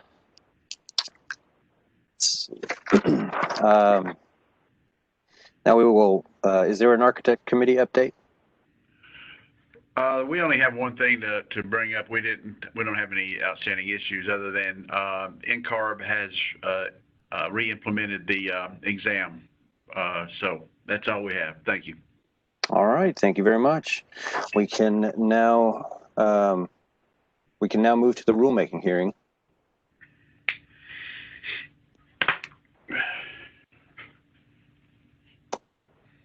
Michael, were you wanting to take a break before that, or we go straight in? Is it possible to take I agree with Marie. Is it possible to take about a 5-minute break, please? Sure, we can take a 5-minute break. Everyone. Also, sorry, I just want to make sure if the court reporter is on the line, if they're getting all set up, and then once we get back from our break, I'll confirm. Yes, the court reporter is here, and I'm ready to go. Thank you so much. Thank you. Everyone will take a 5-minute break and reconvene at, I guess, 13 after 11. Thanks, Michael. Thank you.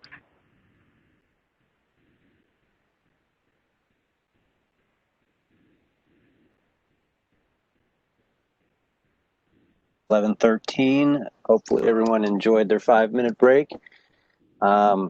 Before we get back into the rulemaking hearing, I would ask Dustin to begin recording again. Yep, I am. You're good. Great, thank you. And Maria, before I turn it over to you, I would just like to take a quick roll call to make sure that we have everybody. Thanks, Michael. All right. So, Mr. Parker. Yes. Mr. Tibbs. Yes. Mr. Bursai. Here. Mr. Campbell. Present. Mrs. Ballard-Gribble. Here. Mr. Thompson. Here. Mr. Wagster. Here. Ms. Ware. Here. Mr. Heathcote. Relieved to be here. And Mr. King.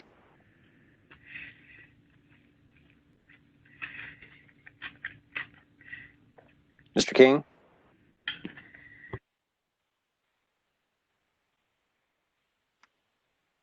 Mr. King is still on mute.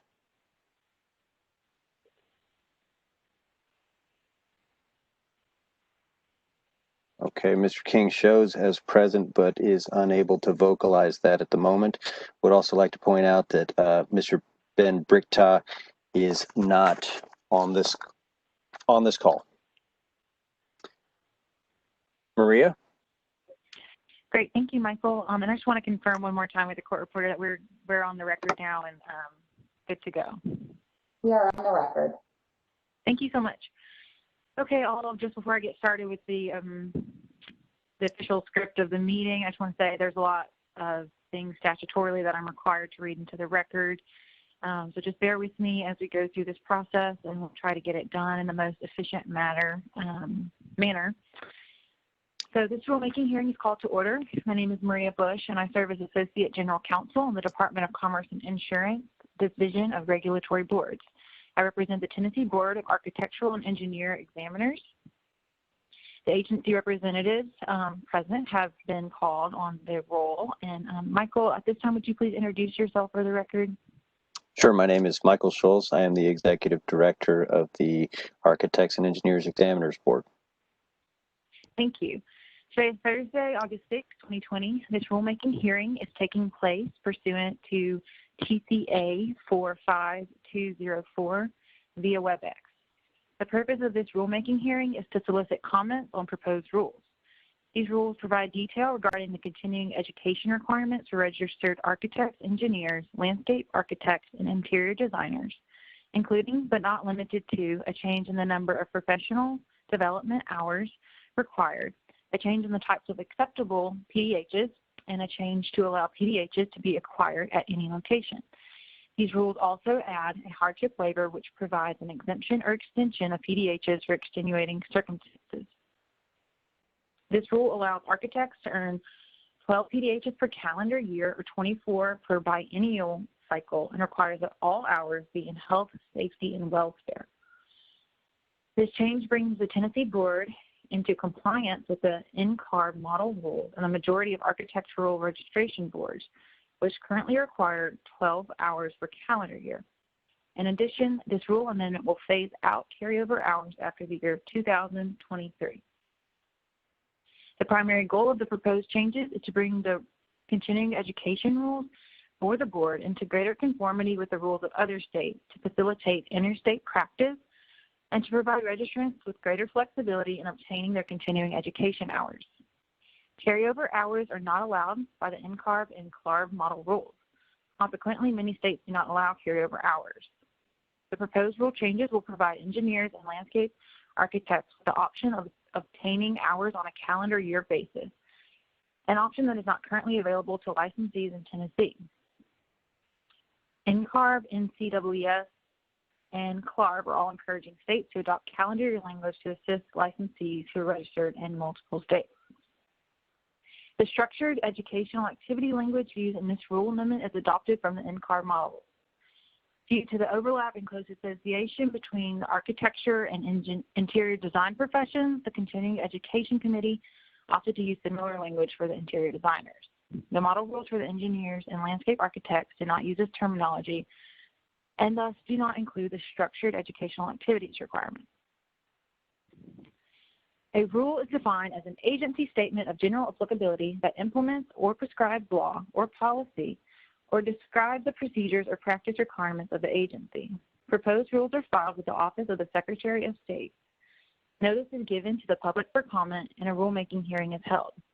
Upon conclusion of the hearing and adoption of the proposed rules, the rules are forwarded to the Attorney General's Office for review of legality. If approved, they are filed with the Secretary of State, which is responsible for publication, and the Government Operations Committee of the General Assembly.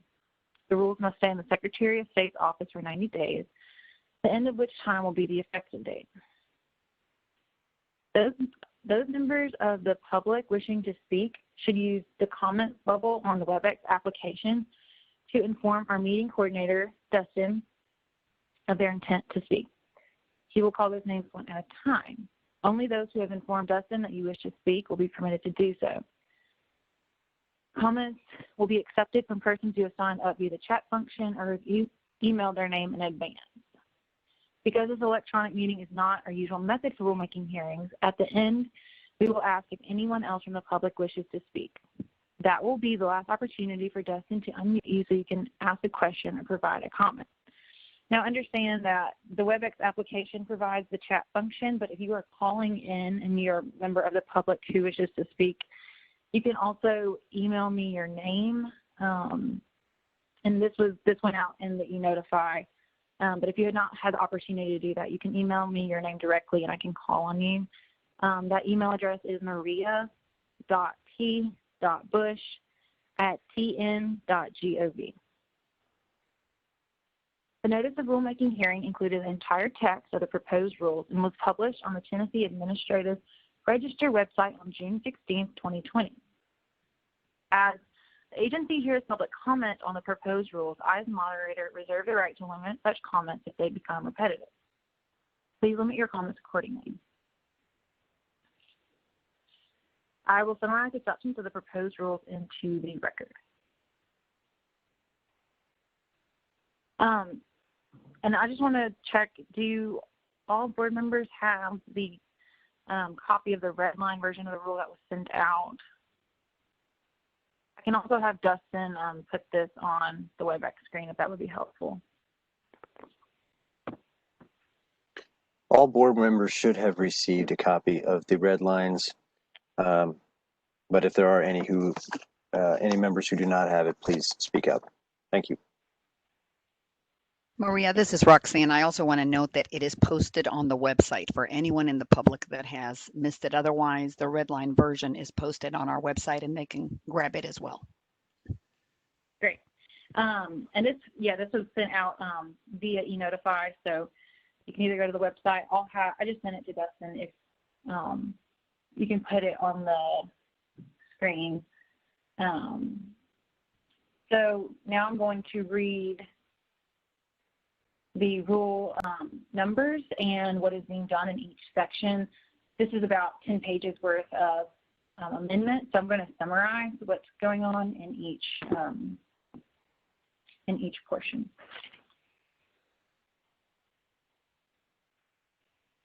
Okay. So in Chapter 0120-05.04, this is continuing education basic requirements. The entirety of the text is deleted and substituted with language that breaks down basic requirements for architects, engineers, landscape architects, registered interior designers, and that would be a total of 4 sections. So I'm just going to read some of the subsections from the architect portion and then subsequently note the differences between each discipline. Section 1A of this rule states that a registered architect seeking biennial renewal for the first time shall, as a prerequisite to renewal, submit satisfactory evidence to the board of having obtained 12 PDHs in the 2 years immediately following initial registration and immediately preceding application for renewal. All 12 PDHs must be in health, safety, and welfare subjects acquired in structured educational activities. A registrant seeking biennial renewal for each 2-year period thereafter shall, as a prerequisite to renewal, submit satisfactory evidence to the board of having obtained 24 PDHs the 2 years immediately preceding application for renewal. All 24 PDHs must be completed in health, safety, and welfare subjects acquired in structured educational activities. For registrants renewing a certificate of registration that expires prior to 2023, up to 12 carryover PDHs from the preceding renewal period may be included in a total PDHs claim. For registrants renewing a certificate of registration that expires in 2023 and thereafter, excess PDHs may not be carried over to a future renewal period. Section C says a new registrant is not required to satisfy the continuing education requirements prescribed in this chapter as a prerequisite for initial registration. However, at the time of first registration and renewal, the registrant must demonstrate completion of the required continuing education. Individuals who are applying for registration shall, as a prerequisite to registration, submit evidence satisfactory to the board of having obtained 24 PDHs during the 24-month immediately preceding reapplication. All 24 must be completed in health, safety, and welfare subjects acquired in structured educational activities. As an alternative to the requirements listed in A through D, a registered architect may meet the continuing education requirement by obtaining 12 PDHs per calendar year, all 12 of which shall be completed in health, safety, and welfare, subjects acquired in structured educational activities. For registrants renewing a certificate of registration that expires prior to 2023, up to 12 carryover PDHs from the preceding renewal period may be included in the total PDHs claimed.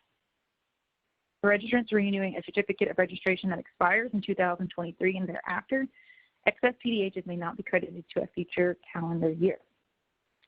For purposes of this rule, a structured educational activity is one in which at least 75% of an activity's content and instructional time must be devoted to health, safety, and welfare. Subjects related to the practice of architecture, including courses of study or other activities under the areas identified as health, safety, and welfare subjects and provided by qualified individuals or organizations, whether delivered by direct contact or distant learning methods.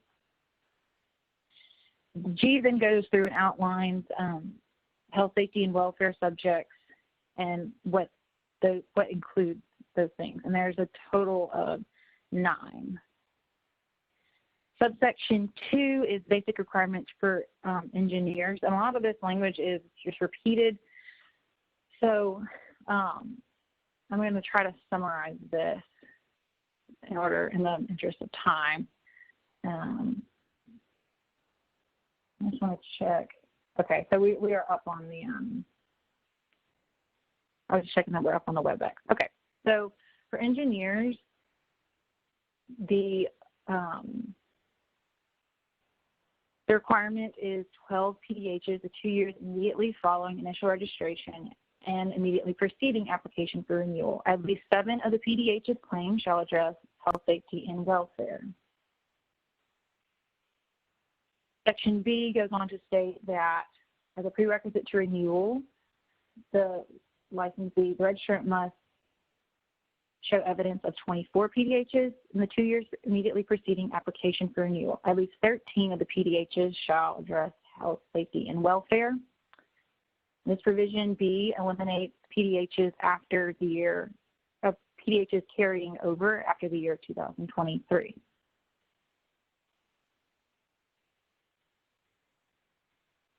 And E is the same language as the architect used as an alternative to the 24-month option. The continuing education requirement can be met by obtaining 12 PDHs per calendar year, at least 7 of which shall address health, safety, and welfare. The carryover PDHs shall expire in 2023. Landscape architects must have 7 PDHs that address the health, safety, and welfare. They also have the option to do the calendar year where at least 7 of the PDHs shall be in health, safety, and welfare and technical competency. For registered interior designers, at least 7 of the PDHs claimed shall address health, safety, and welfare. 13 of the PDHs, if they are going the 24 and the 2-year period, then 13 of the PDHs claimed shall address health, safety, and welfare.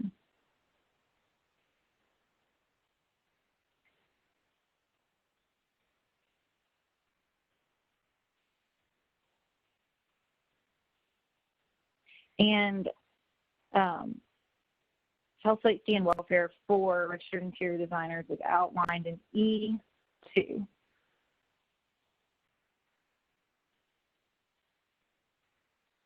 Up to 12 carryover hour PDHs from the preceding renewal period may be included in the total PDHs claimed for registered interior designers. The next rule amendment is in 0120-05.06 and in subsection 2L. It states that all such activities as described in A through K above must be relevant to the practice of architecture, engineering, landscape architecture, or interior design as determined by the board and may include technical, ethical, or managerial content unless otherwise noted. Next, Rule 0120-05.07. Credits is amended by adding a new paragraph 2, which shall read, PDHs may be acquired at any location. If the continuing education provider prescribes the customary time for completion of such an activity, then such prescribed time shall, unless the board finds prescribed time to be unreasonable, be accepted as registrant's time for PDH purposes, irrespective of actual time spent on the activity. Next, Rule 0120-05.08, exemptions is amended by adding the following language as new paragraph 1E. A registrant experiencing physical disability, a serious medical condition, or other extenuating circumstances may apply for an exemption or an extension of time to obtain the credits subject to the review and approval of the board. Supporting documentation must be furnished to the board, and the board reserves the right to deny requests lacking adequate documentation or justification. Registrants granted an exemption or extension may still be subject to disciplinary action for violations of this chapter that occurred outside the period of exemption or extension. Okay, and now we are on page 9. Rule 0120-05.14, alternative continuing professional development option for architects and registered interior designers is repealed. So that concludes the changes to the rule. Before I take public comments, I will read comments that I have received via email prior to this hearing. So I received 3 different comments. Let me just pull those up.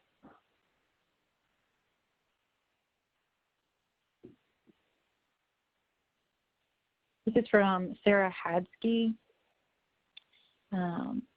So she says, while I realize that going to a more national standard for architect PDHs will have advantages for multi-state licensees, particularly the calendar year change option, the loss of carryover hours will negatively affect female architects, in particular during pregnancy and possibly up through the first year of the child's life. It will also affect any licensee that has cancer or other illnesses that require a lot of time and management. I saw that there is some sort of hardship exemption waiver that could help with this if it is well executed. I think the license renewal form could have a line for carryover due to illness, pregnancy, or other health issues to make it easy to access. I don't think this should be another barrier in the profession if it can be avoided. Most years I have plenty of hours and usually carry some over. The year I was pregnant, I was very sick every day, but made sure that I got as many PDHs in before the baby came as possible. Because many friends had a hard time getting through their first year after birth, I was right, and I made the hours required was much harder. Also, we had some trouble locally. This started early 2019, getting AIA Memphis to provide health, safety, welfare. Apparently, the national AIA changed a qualifying standard and or wanted to monetize PDHs more than they already do, so a lot of members accidentally found themselves short of PDHs. In December 2019, because the normal continuing education chapter events were no longer giving health, safety, and welfare. But AIA did not formally tell anyone. The chapter members have been vocal about the issue and we made some progress, but then COVID hit. I just think that y'all need to reach out to AIA at the national, state, and local levels to make sure they understand the requirement and ramifications. That concludes Sarah Hadsky's comment. Is there any comment from the board on that input?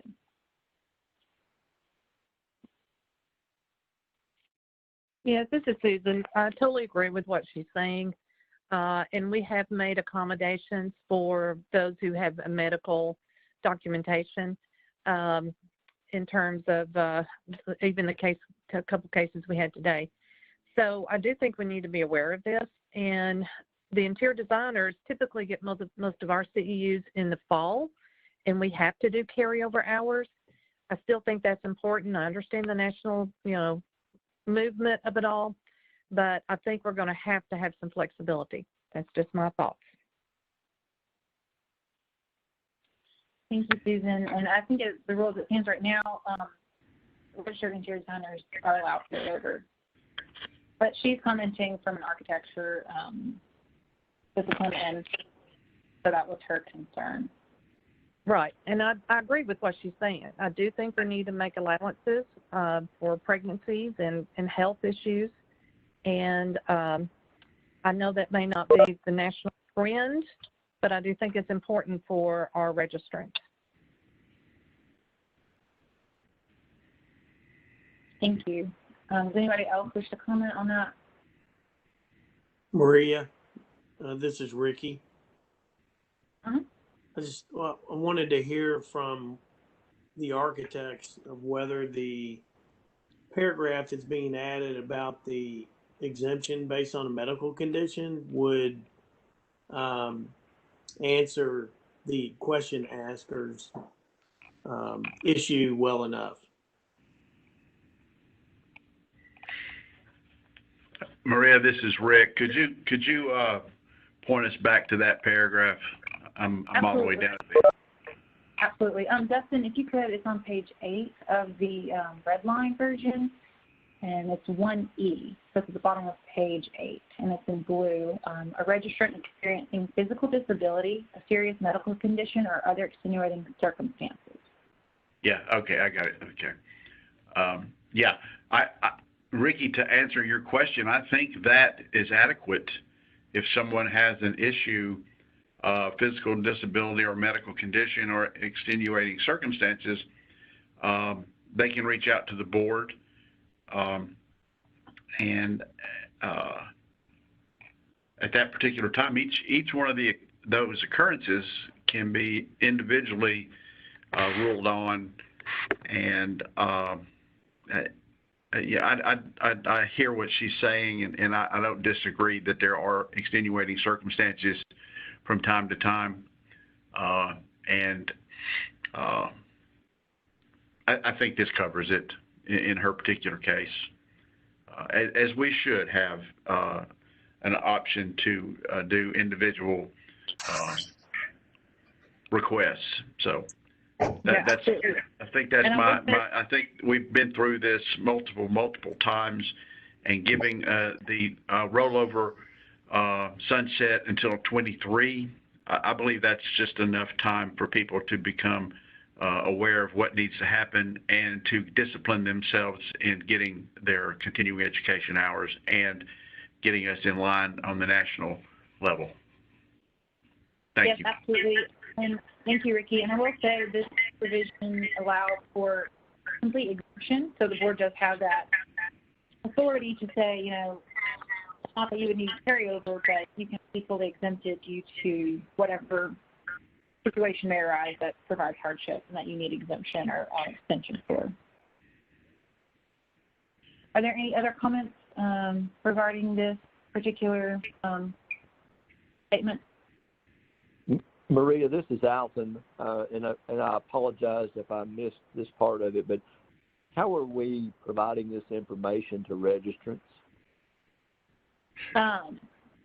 So this has gone out to all registrants who have email, via email with the board, and this will go out several times, and then at that point it'll become a part of the rule.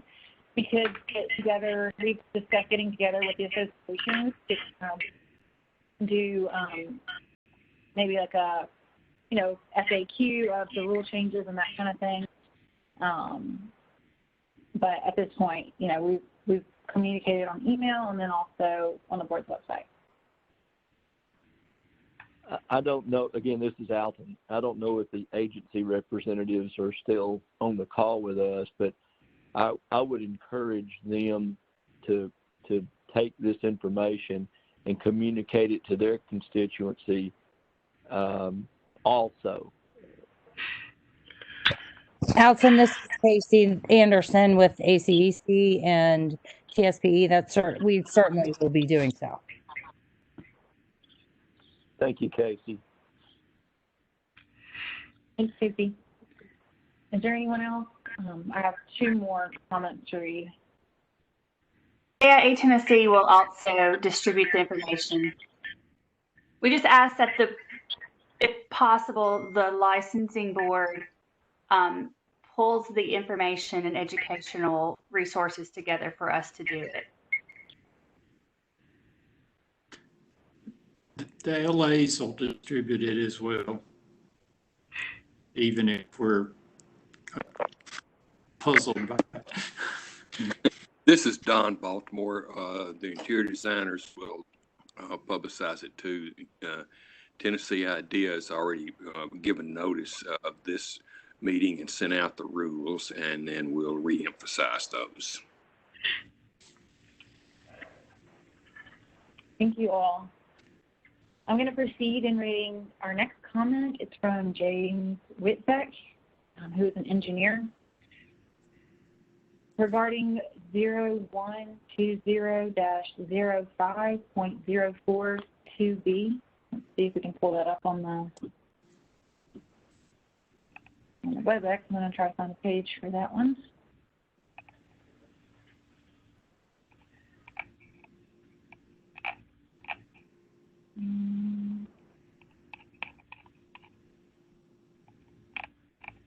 Thanks for your patience, y'all. It's hard working two screens and to find all of this.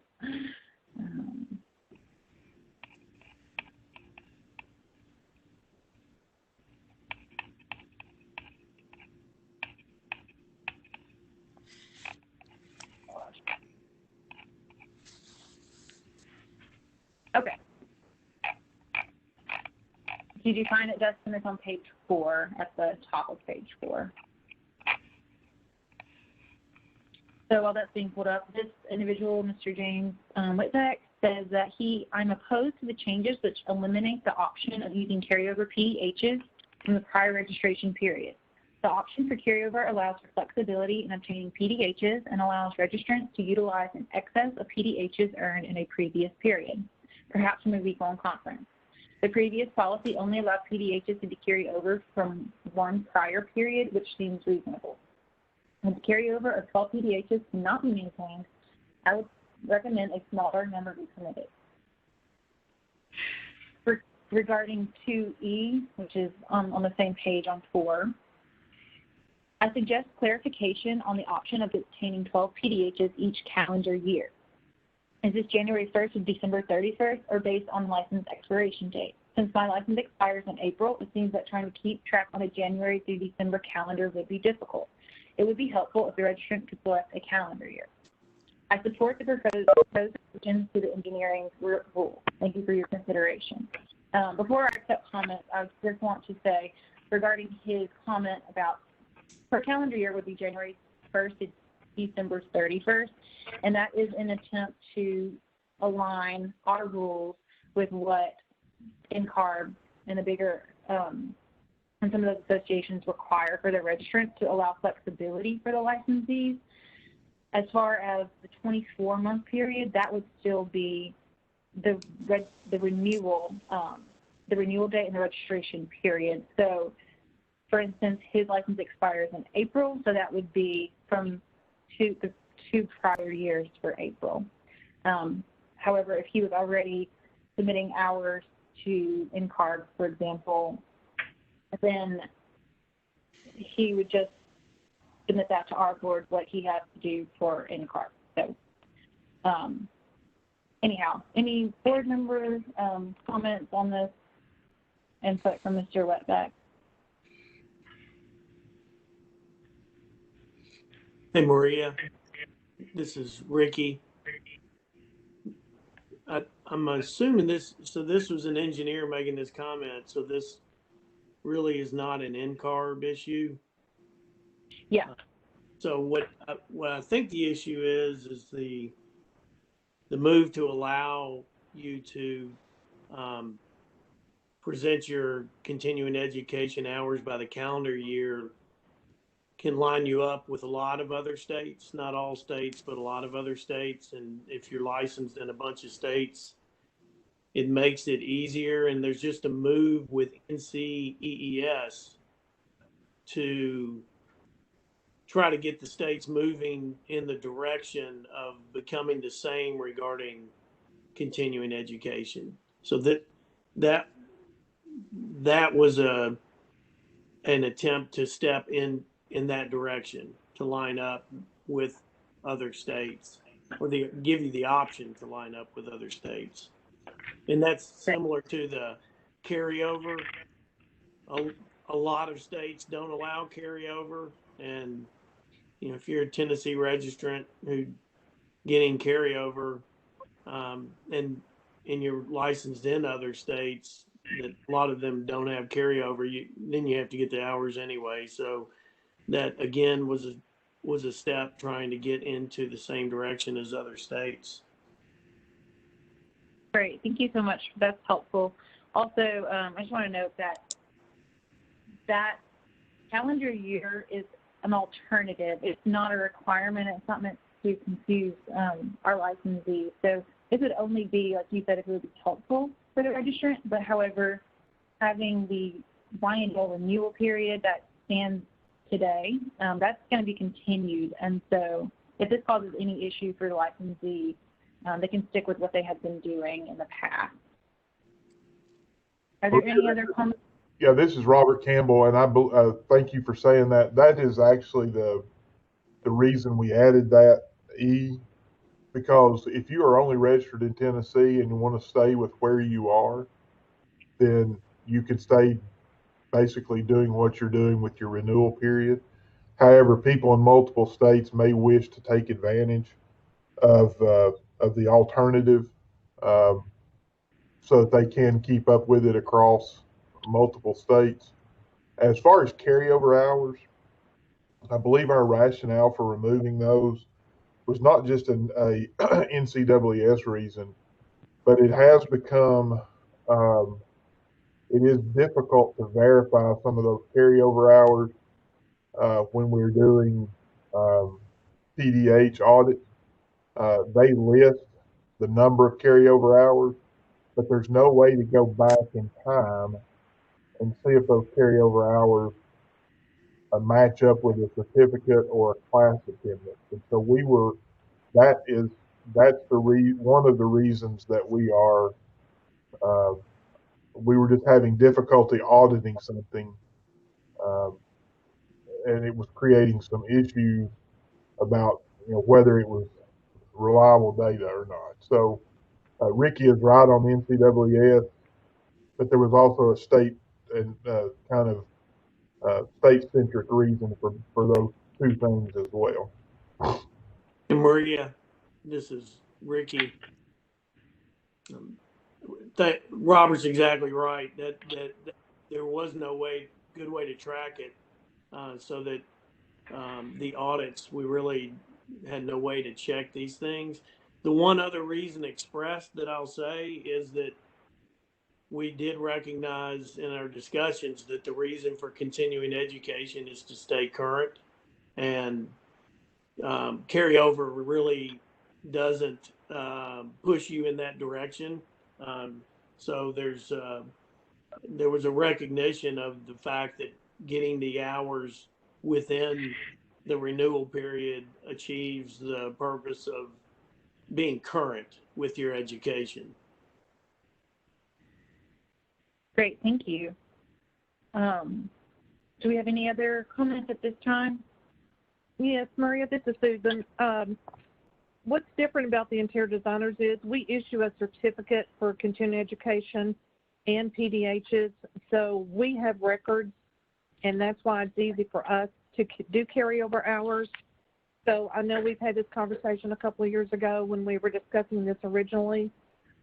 So that's why we are maintaining our carryover hours as opposed to some of the other professions that do not have certificates.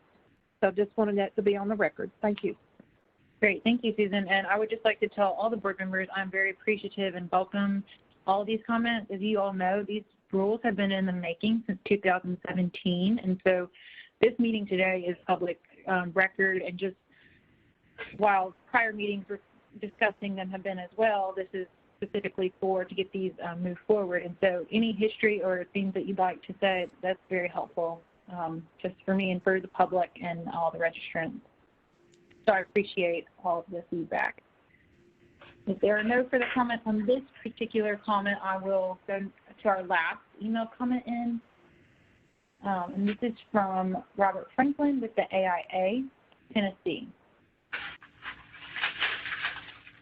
On behalf of the AIA Tennessee Board of Directors, it is our understanding that the Tennessee Board of Architectural and Engineering Examiners desires to bring Tennessee into closer coordination with NCARB for continuing education and is actively considering changing the state's basic requirements in chapters 0120-05, section 4 in two fundamental ways.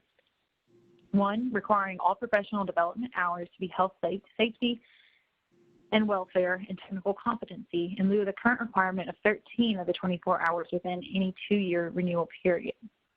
Number two, eliminating the provision for any rollover of hours from 1 year to the next and or from a 2-year renewal period to the next in lieu of 12 hours currently allowed from a 2-year renewal period to the next. The AIA Tennessee Board of Directors has reviewed the changes above and respectfully offer the following comments for your consideration. We endorse the proposed change that all required continuing education be those courses that deal with health, safety, and welfare and technical competency. Regarding the rollover hours, we ask the board to consider the following. It is our understanding that the board is considering the PDH requirement to an annual requirement of 12 hours per year within the 2-year renewal period with no rollover hours from 1 year to the next or from one renewal period to the next. While we'd like to see the current allowance for rollover hours from one renewal period to the next, we continue to allow for greater flexibility for architects and engineers. We understand that the board feels differently and we do not challenge this. However, we do ask that the new rule be based upon 24 hours within the entire 2-year renewal period in lieu of 12 hours per year.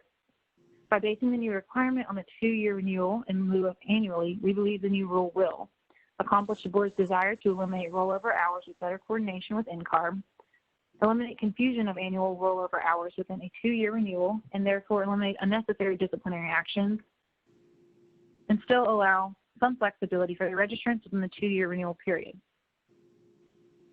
Finally, it is our understanding that the board may also be considering changing all registrants' renewal periods universally to the calendar year. While we don't fully understand the administrative difficulty of such a one-time decision and change, we do believe that such a change might facilitate clear communication between the licensing board and all registrants, especially as those communications relate to continuing education deadlines. We believe that requiring all registrants to change to an annual renewal period will make it easier for the board to manage going forward. On behalf of AIA Tennessee and all its registered architects, we appreciate your service on the board and your consideration of our thoughts. So before I take any comments from the board, I just want to reiterate what I said earlier. I think there is a misconception that the 12 hours per year is mandated. I just want to reiterate that it's an alternative to the 2-year renewal period that exists right now. So no way would we require this of our licensees. There would just be an option. So at this time, if anybody has comments from the board.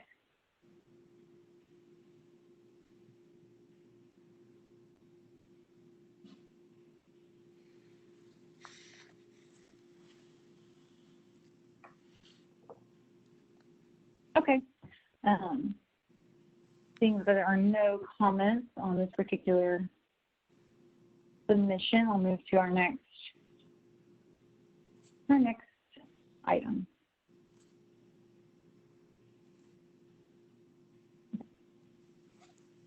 So now that I'll just need to ask the Executive Director, Michael Scholes, are there any written comments received by the board regarding these rules? None that I'm aware of. Thank you.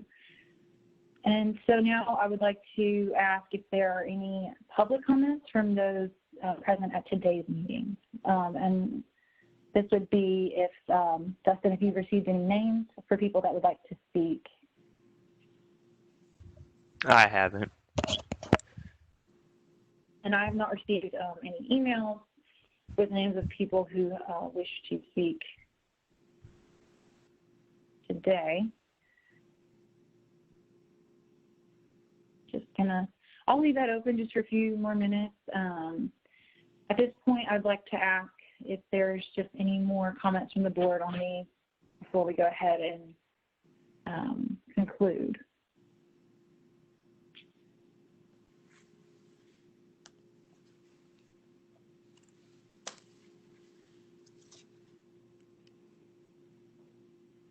Okay, seeing that there are no comments from our board members, we haven't received any requests from those attending by telephone today. this will conclude the rulemaking hearing, and I appreciate everyone being here today and for the hard work of the board. So that concludes the official steps, but I need to take several adoption by motions and roll call vote as required by TCA 45222. So, Michael, if you'll help me with the roll call. First, I need to adopt the hearing rule language as was noted on the record today. Okay, I will call roll. Mr. Parker. Yes, here. Oh, I'm so sorry, Michael, I was not clear. I would actually need our board members to give me a motion and a second. Oh, okay. And then a roll call. I'm sorry about that.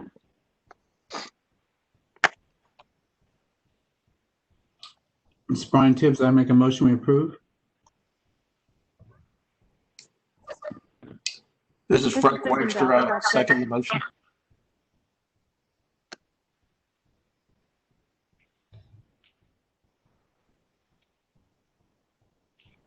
All right, thank you. There's a motion on the floor to proceed. I'll start with the roll. Mr. Parker. Yes. Mr. Tibbs. Yes. Mr. Bursai. Yes. Mr. Campbell. Yes. Mrs. Ballard Gribble. Yes. Mr. Thompson. Yes. Mr. Wagster. Yes. Ms. Ware. Yes. Excuse me. Thank you.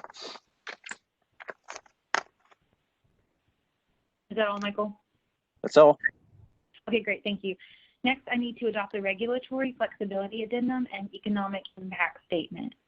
Pursuant to TCA 45401 through 45404, prior to initiating the rulemaking process, all agencies shall conduct a review of whether a proposed rule or rule affects small businesses. The proposed rules do not affect small businesses directly. The rule amendment clarifies and updates standards for continuing education. This amendment aims to keep Tennessee's rules consistent with other jurisdictions and allowing license portability easier for current and future licensees. The board foresees minimal, if any, impact to consumers with the promulgation of the proposed rule. An exemption for small businesses would not be beneficial. So can I get a motion and a second to adopt the regulatory flexibility addendum? This is Rick Thompson. I make the motion. This is Frank Webster. I second it. All right, I have a motion to proceed from Mr. Thompson and a second by Frank Wagster.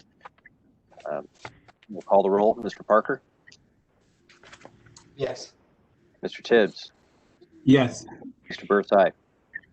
Yes. Mr. Campbell. Yes. Mrs. Ballard Gribble. Yes. Mr. Thompson. Yes. Mr. Wagster. Yes. Ms. Ware. Yes. Thank you very much. Thank you. Next, we need to adopt the impact on local government statement pursuant to TCA 45228. The Tennessee Board of Architectural and Engineering Examiners foresees no impact on any local government. May I get a motion and a second for that, please?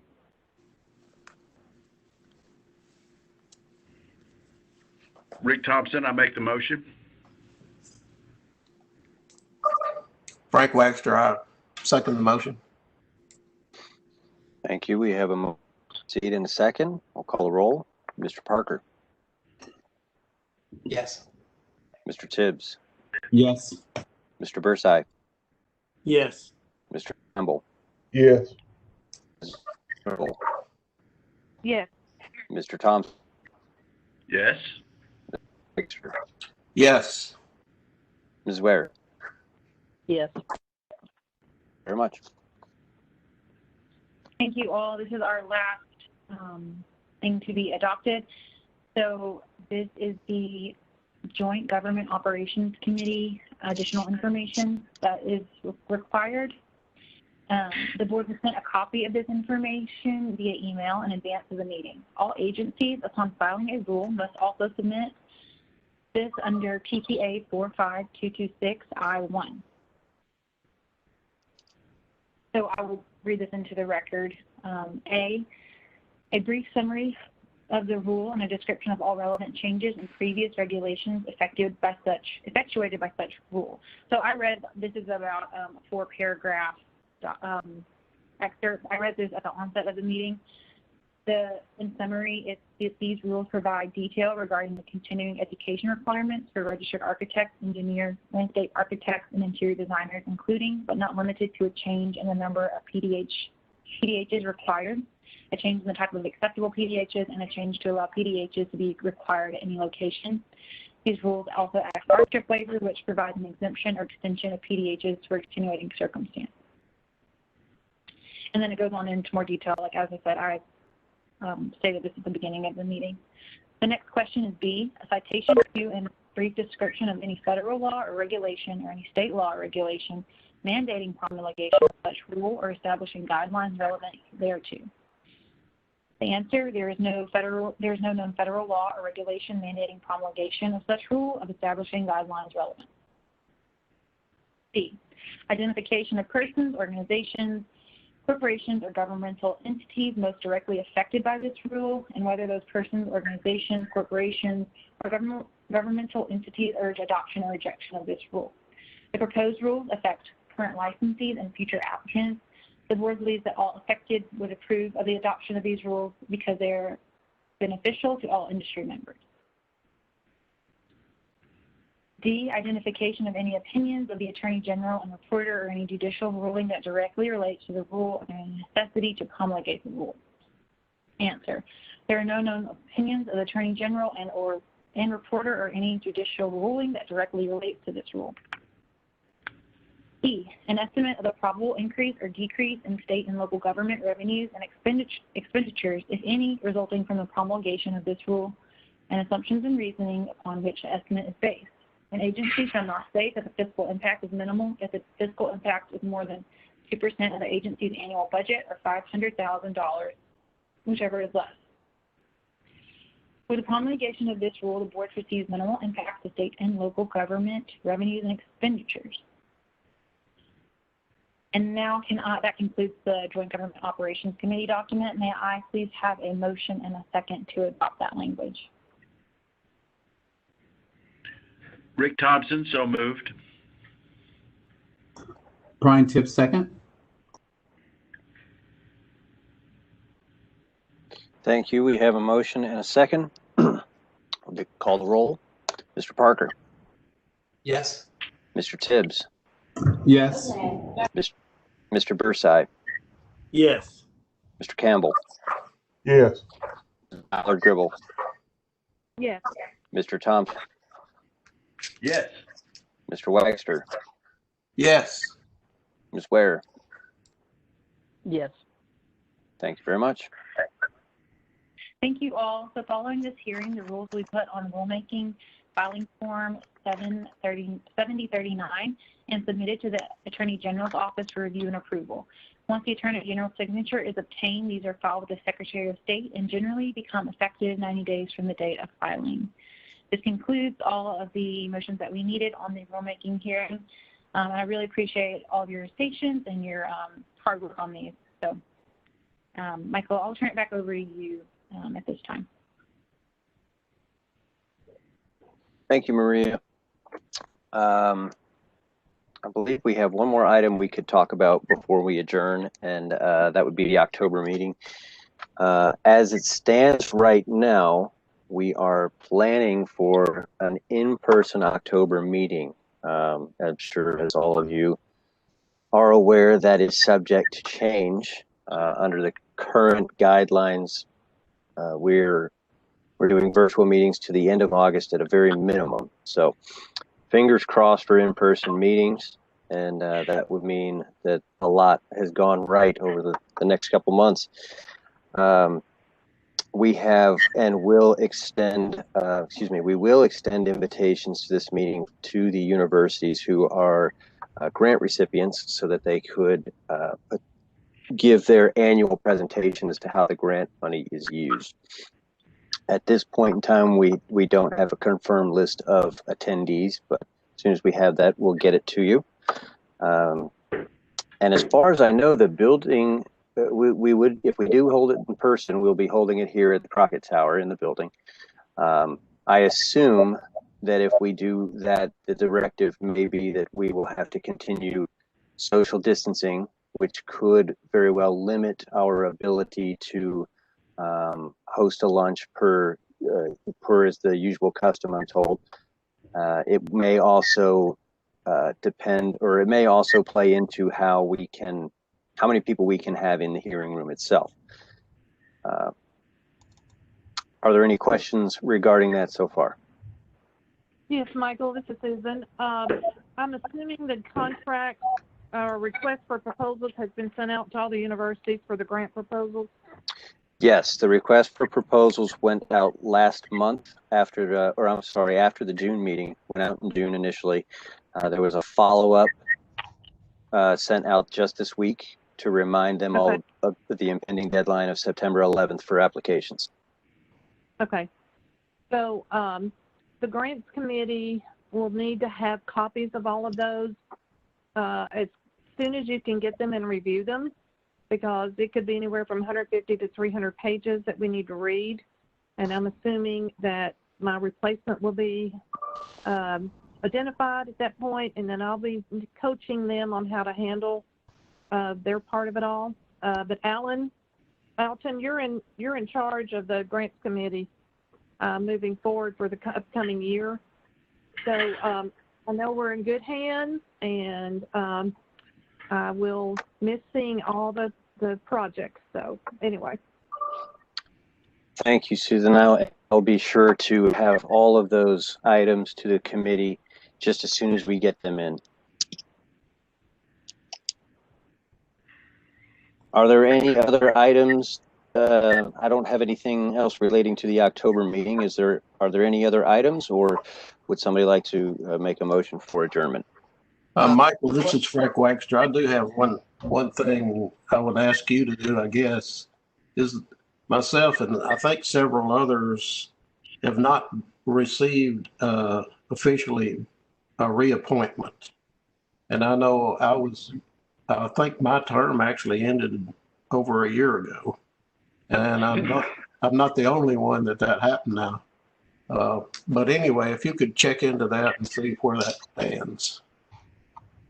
Yes, sir. I know that there's a process ongoing right now for appointments, reappointments, and replacements that is involving Toby Compton and Dustin Barazzi.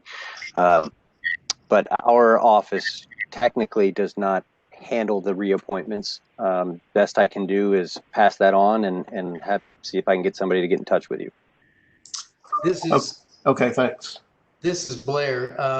Regarding that, I am having a conversation this afternoon with Alex Martin, who is the director of appointments, and I will ask him that question as well. So between all of us, we just need to get this thing figured out. So I agree, it's something that needs to be taken care of.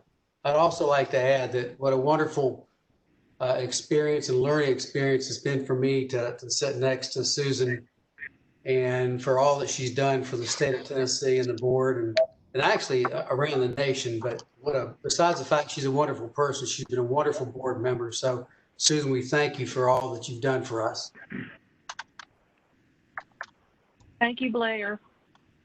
Absolutely. And I noticed that when the gavel was officially handed over to Brian Tibbs, he didn't give his 15-minute speech, but he's certainly welcome to now if he'd like.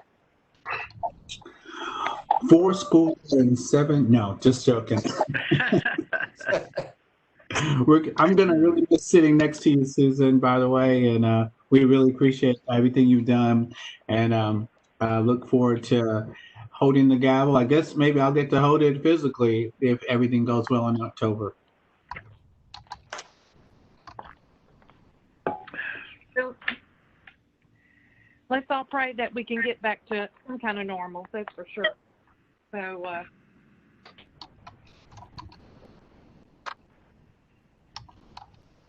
and who knows, I may show up for a board meeting sometime in the future anyway. It's my husband that works in that building, so. Hey, Susan, this is Rick.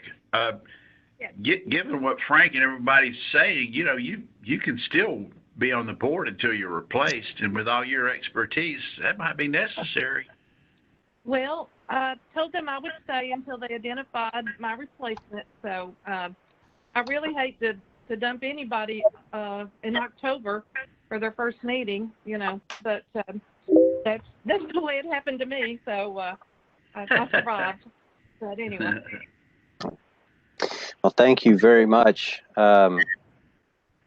Chairman, would you like to entertain a motion to adjourn? Yes, please. This is Rick. I make the motion that we adjourn. Do I have a second? This is Frank. I'll second the motion. Very much. This meeting is adjourned. Adios. Everyone have a great day. Thank you. Thank you, Michael. Well done today. Thank you, sir. Thank you all. Thank you.